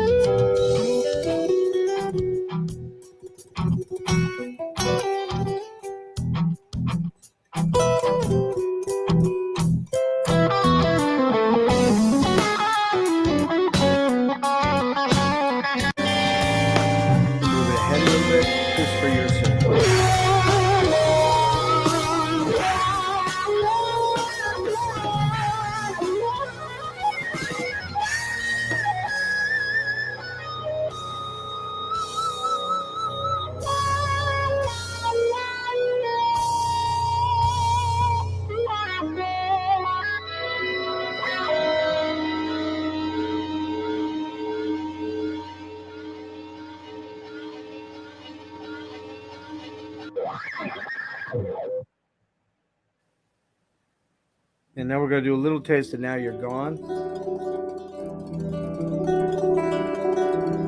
which is another killer track.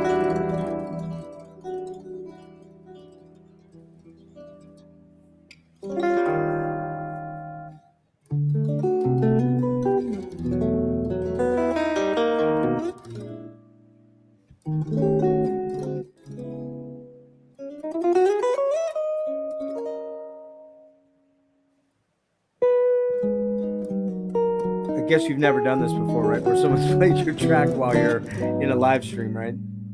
No, never happened. Is it weird for you, or what's your thoughts on it? Pretty weird. Yeah. Yeah. I thought it would be kind of cool for people to hear, because I know I'm going to have people come in that don't know you. They're going to know of you, but they're not going to know your solo stuff, right? Well, yeah. Well, let me just say it's not weird that you're playing it. Right. It's just weird hearing it through. Like, there's a lot of audio compression and funny things happening to the audio coming through. I think that's what I meant when I said it's weird. Yeah, and we should note that, go to Bandcamp. All the links are in the description for Mike. Go to Bandcamp. You're talking a digital album for $7. Do they have CD copies? Do you have CD copies? Oh yeah, through my website. And you can get that on your website. Okay. Yeah. I got to get with you on that. We got to talk about that at the end. Tell me about these 2 tracks.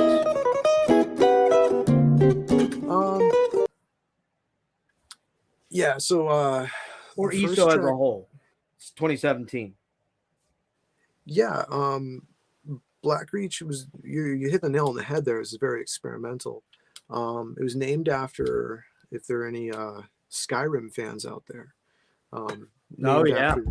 Named after the underworld in the mountain, where the Falmer dwell, and the dragon in the sun, in the mountain in Skyrim. So are you a gamer? I assume you're a little bit of one. No, not much. I don't really play games. They're just here and there over the years, and that was one of them. It's brilliant. It's a brilliant experience playing that game. But yeah, so that was named after that. It's like subterranean world. It's called Black Reach. That multiple entrances. Pretty cool. It's just like really dark song, experimental. Yes. I don't know what mode you're playing in there. It sounds a little Dorian-ish. I'm not a great, I don't hear that well. So you could be like, dude, you're so far off. And I probably am. But I mean, I hear that sort of atonal Middle Eastern sort of Arabic vibe on it. Yeah, that's probably in there somewhere. I mean, I don't really know. I tend to bounce around between a lot of different sounds when I play. So I'm not like the type of person who sticks to one scale. I kind of like reach for a lot of different notes from, different sounds and different scales as I play. Right. What about the second track then that I chose there? Now You're Gone. So yeah, I went through this phase where, and I hesitate to call it a phase, but I haven't been writing music like that lately. Where I was exploring a lot of chord melody music on guitar, like standalone pieces where you could just, it's just solo guitar pieces.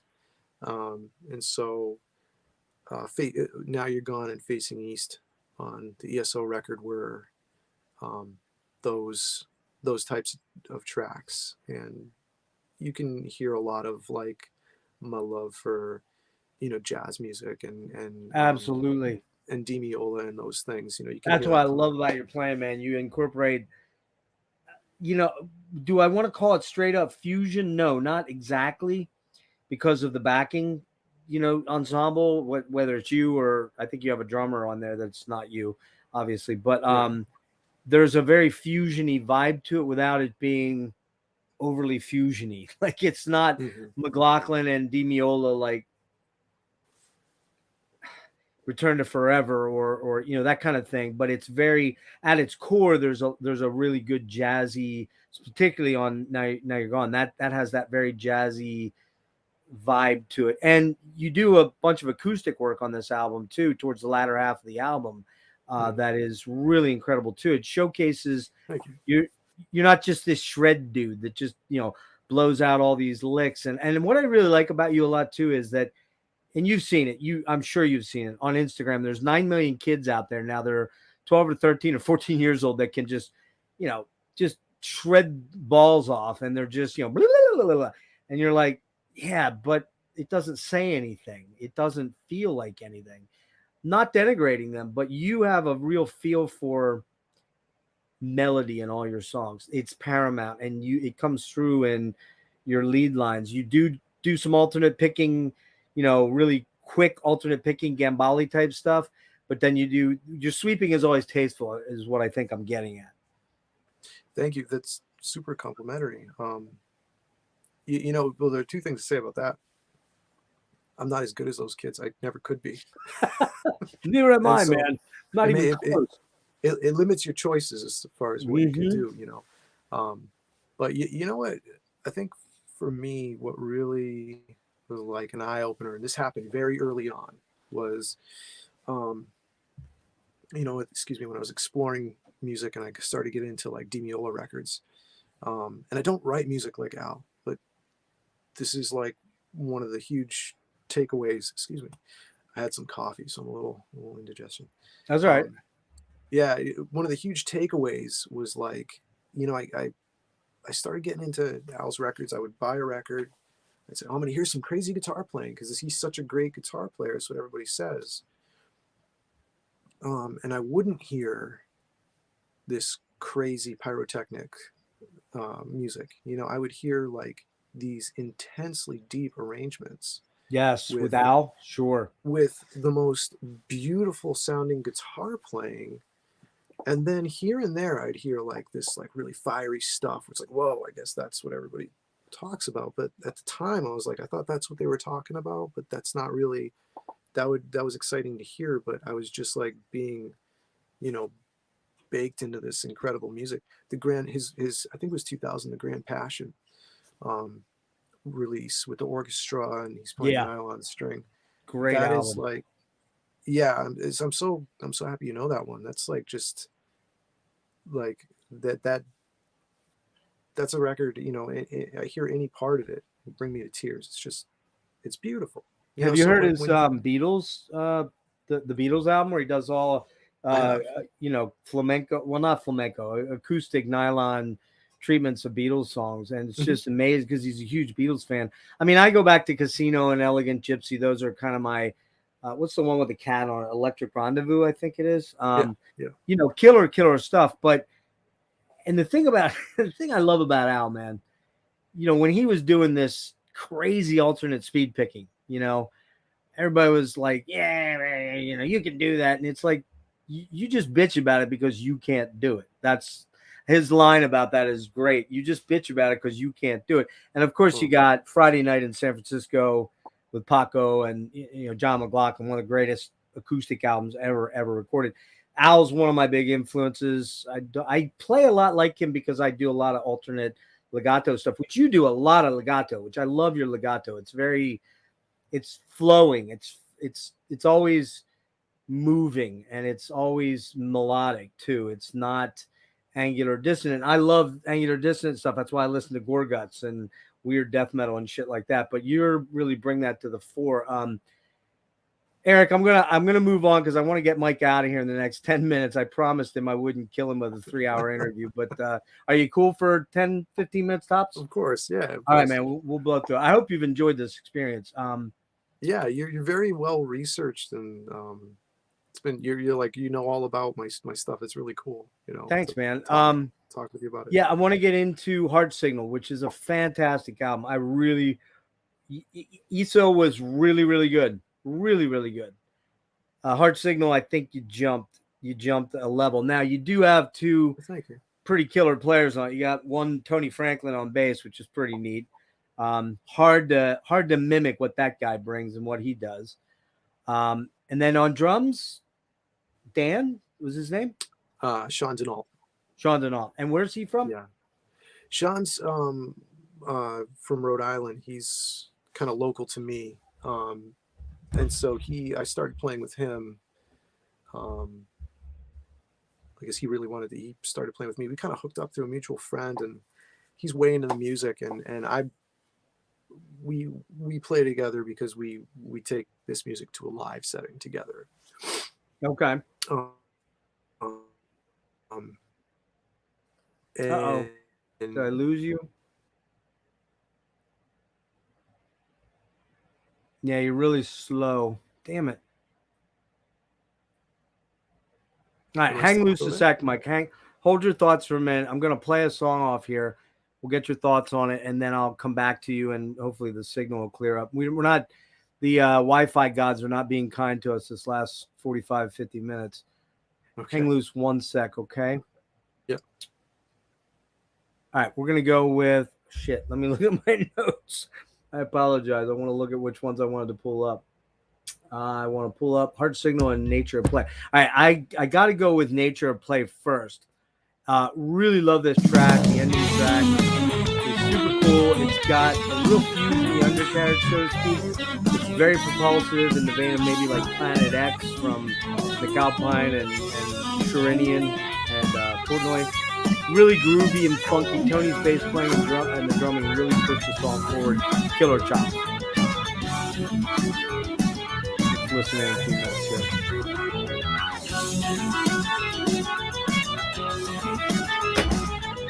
I apologize for the wonky Wi-Fi.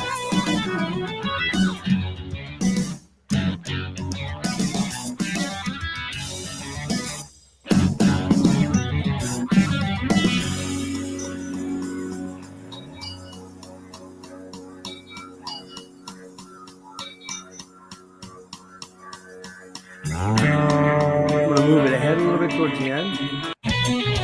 Hope I didn't write down track time, so I hope I didn't miss a lot of good stuff on the same page.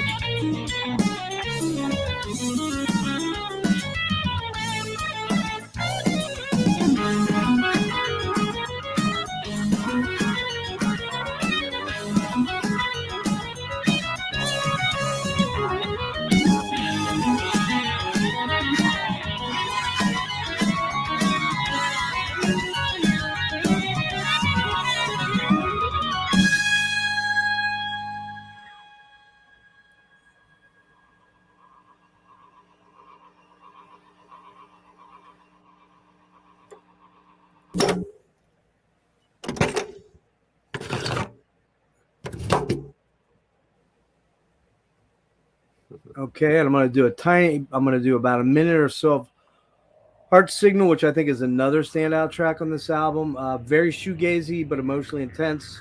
As the song unfolds, the compositional level seems to have jumped up a great deal. You aren't fully relying on shred anymore to move people. This is a really killer track. The melody lines are reminiscent of Fates a little bit in a weird way, but that's probably unavoidable. Really amazing track, Mike. Thank you. As is the album.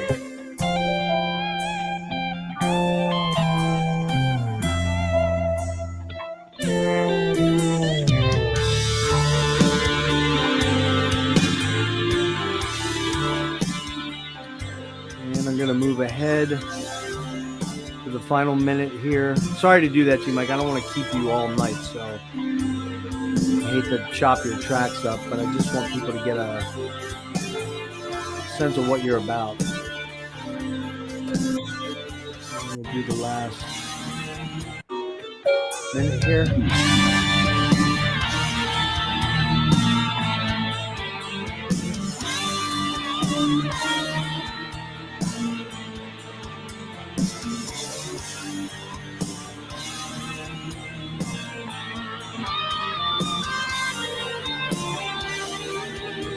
Okay, almost there.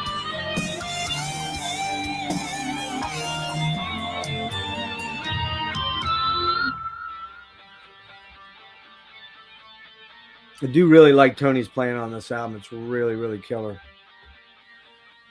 And that's certainly not denigrating your ability to play bass at all. It's just, oh no, there's a reason you reached out to Tony, I'm sure. He's my favorite bass player. Okay. And I love his sound. So Blue Murder, right? Yeah, he played on a bunch of McAlpine stuff too earlier on. Oh, right.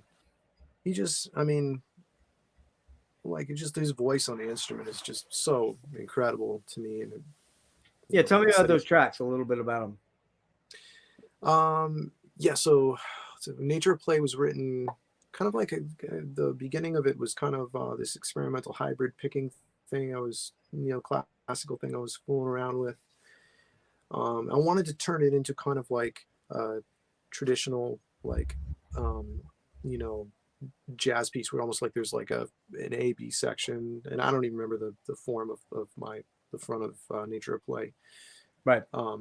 but then like a more like expandable solo section in the middle, which I did conservatively on the record, but live it could be, you know, drawn out quite a bit more. And then at the end, it brings the head back, if you will, modulates. And at the end, I always wonder if people catch that. That's like the sound of a tape player coming to the end of the tape. Oh yeah, You yeah. take I the tape wonder out what and that flip it over. was. I wonder what that was. Now I know. Yeah. It's like boom. Okay, got it. Yeah, Great. so I'm like I'm not sure it came out great, but I mic'd up my cassette player to get that.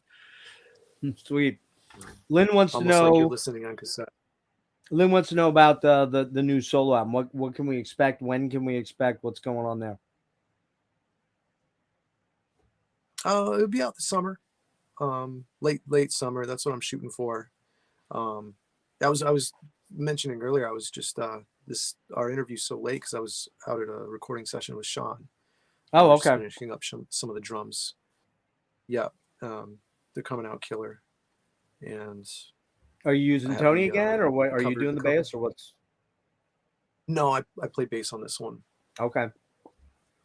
Yeah, on the new one. So it's more in the vein of ESO then again, as far as contributors. Yeah, as far as the lineup, but well on ESO I had a different drummer.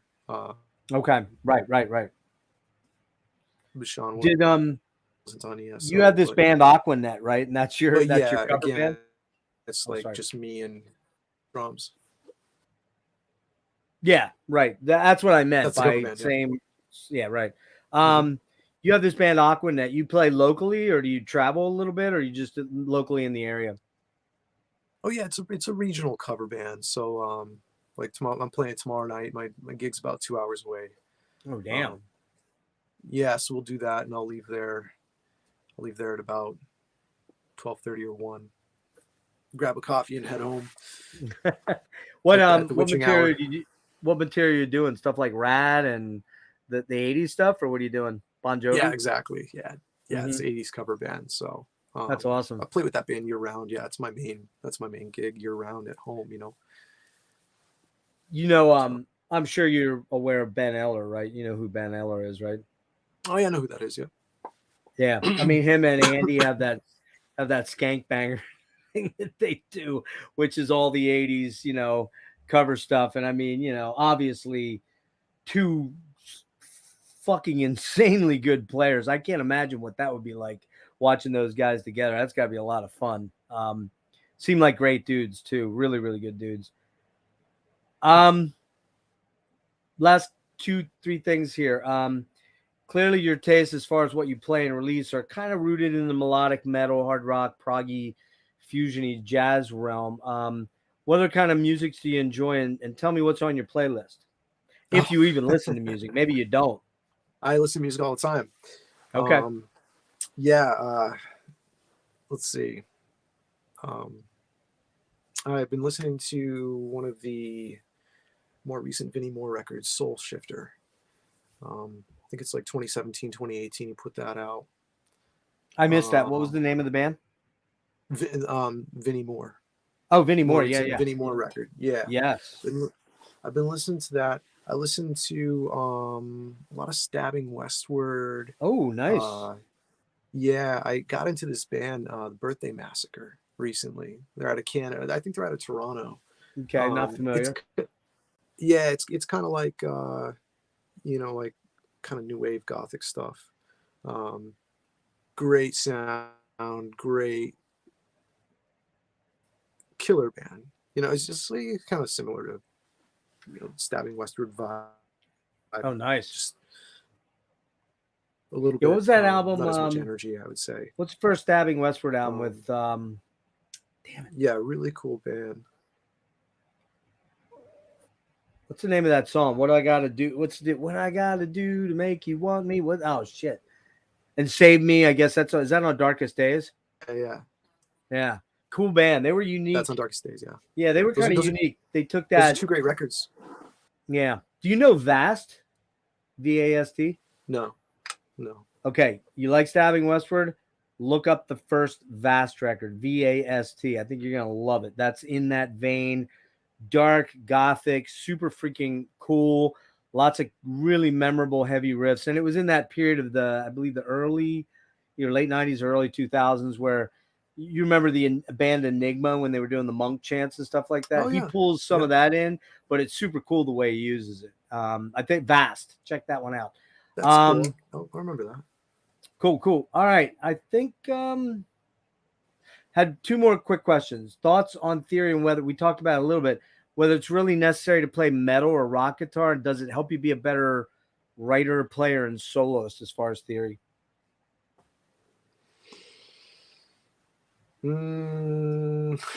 That's tough. I've been a guitar teacher. I don't really teach so much anymore, but I was a guitar teacher for a long time. I learned a lot of theory. Theory helps you to open up your ears to new ideas. It's kind of like reading books, if you're a writer, but if you're going to write a book, you're not going to rely on what you read in the past. I mean, it's an imperfect analogy, because you will, sure, depending on the content you're writing, you will rely on, if it's research based, of course, you cite things, but if you're a creative writer, you're not necessarily going to rely on the form of the books that you came before you. You're going to be creative. And theory is great to open your ears to things, but I mean, it's also something that you kind of, you want to be super honest with yourself when you're writing music. If you're a writer and you don't want to, keep theory in your mind as you're writing, because you're just going to follow an artificial roadmap.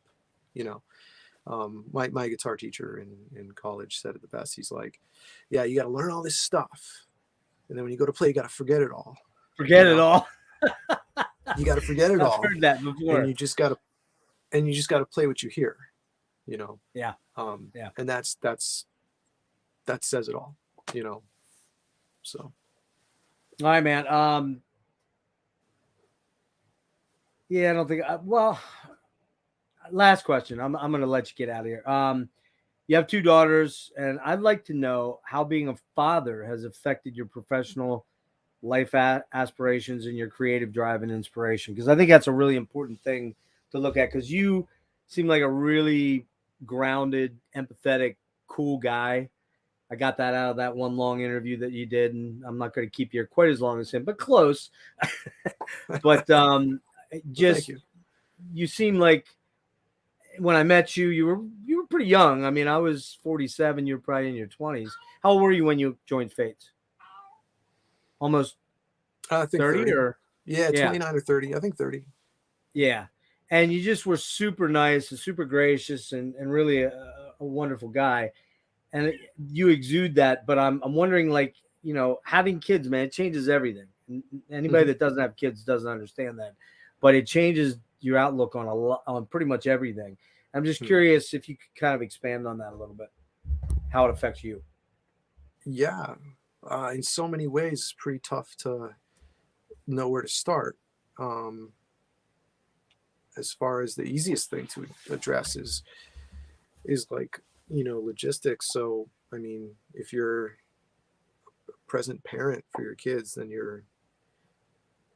when you're with them, you're with them, you're not going to be,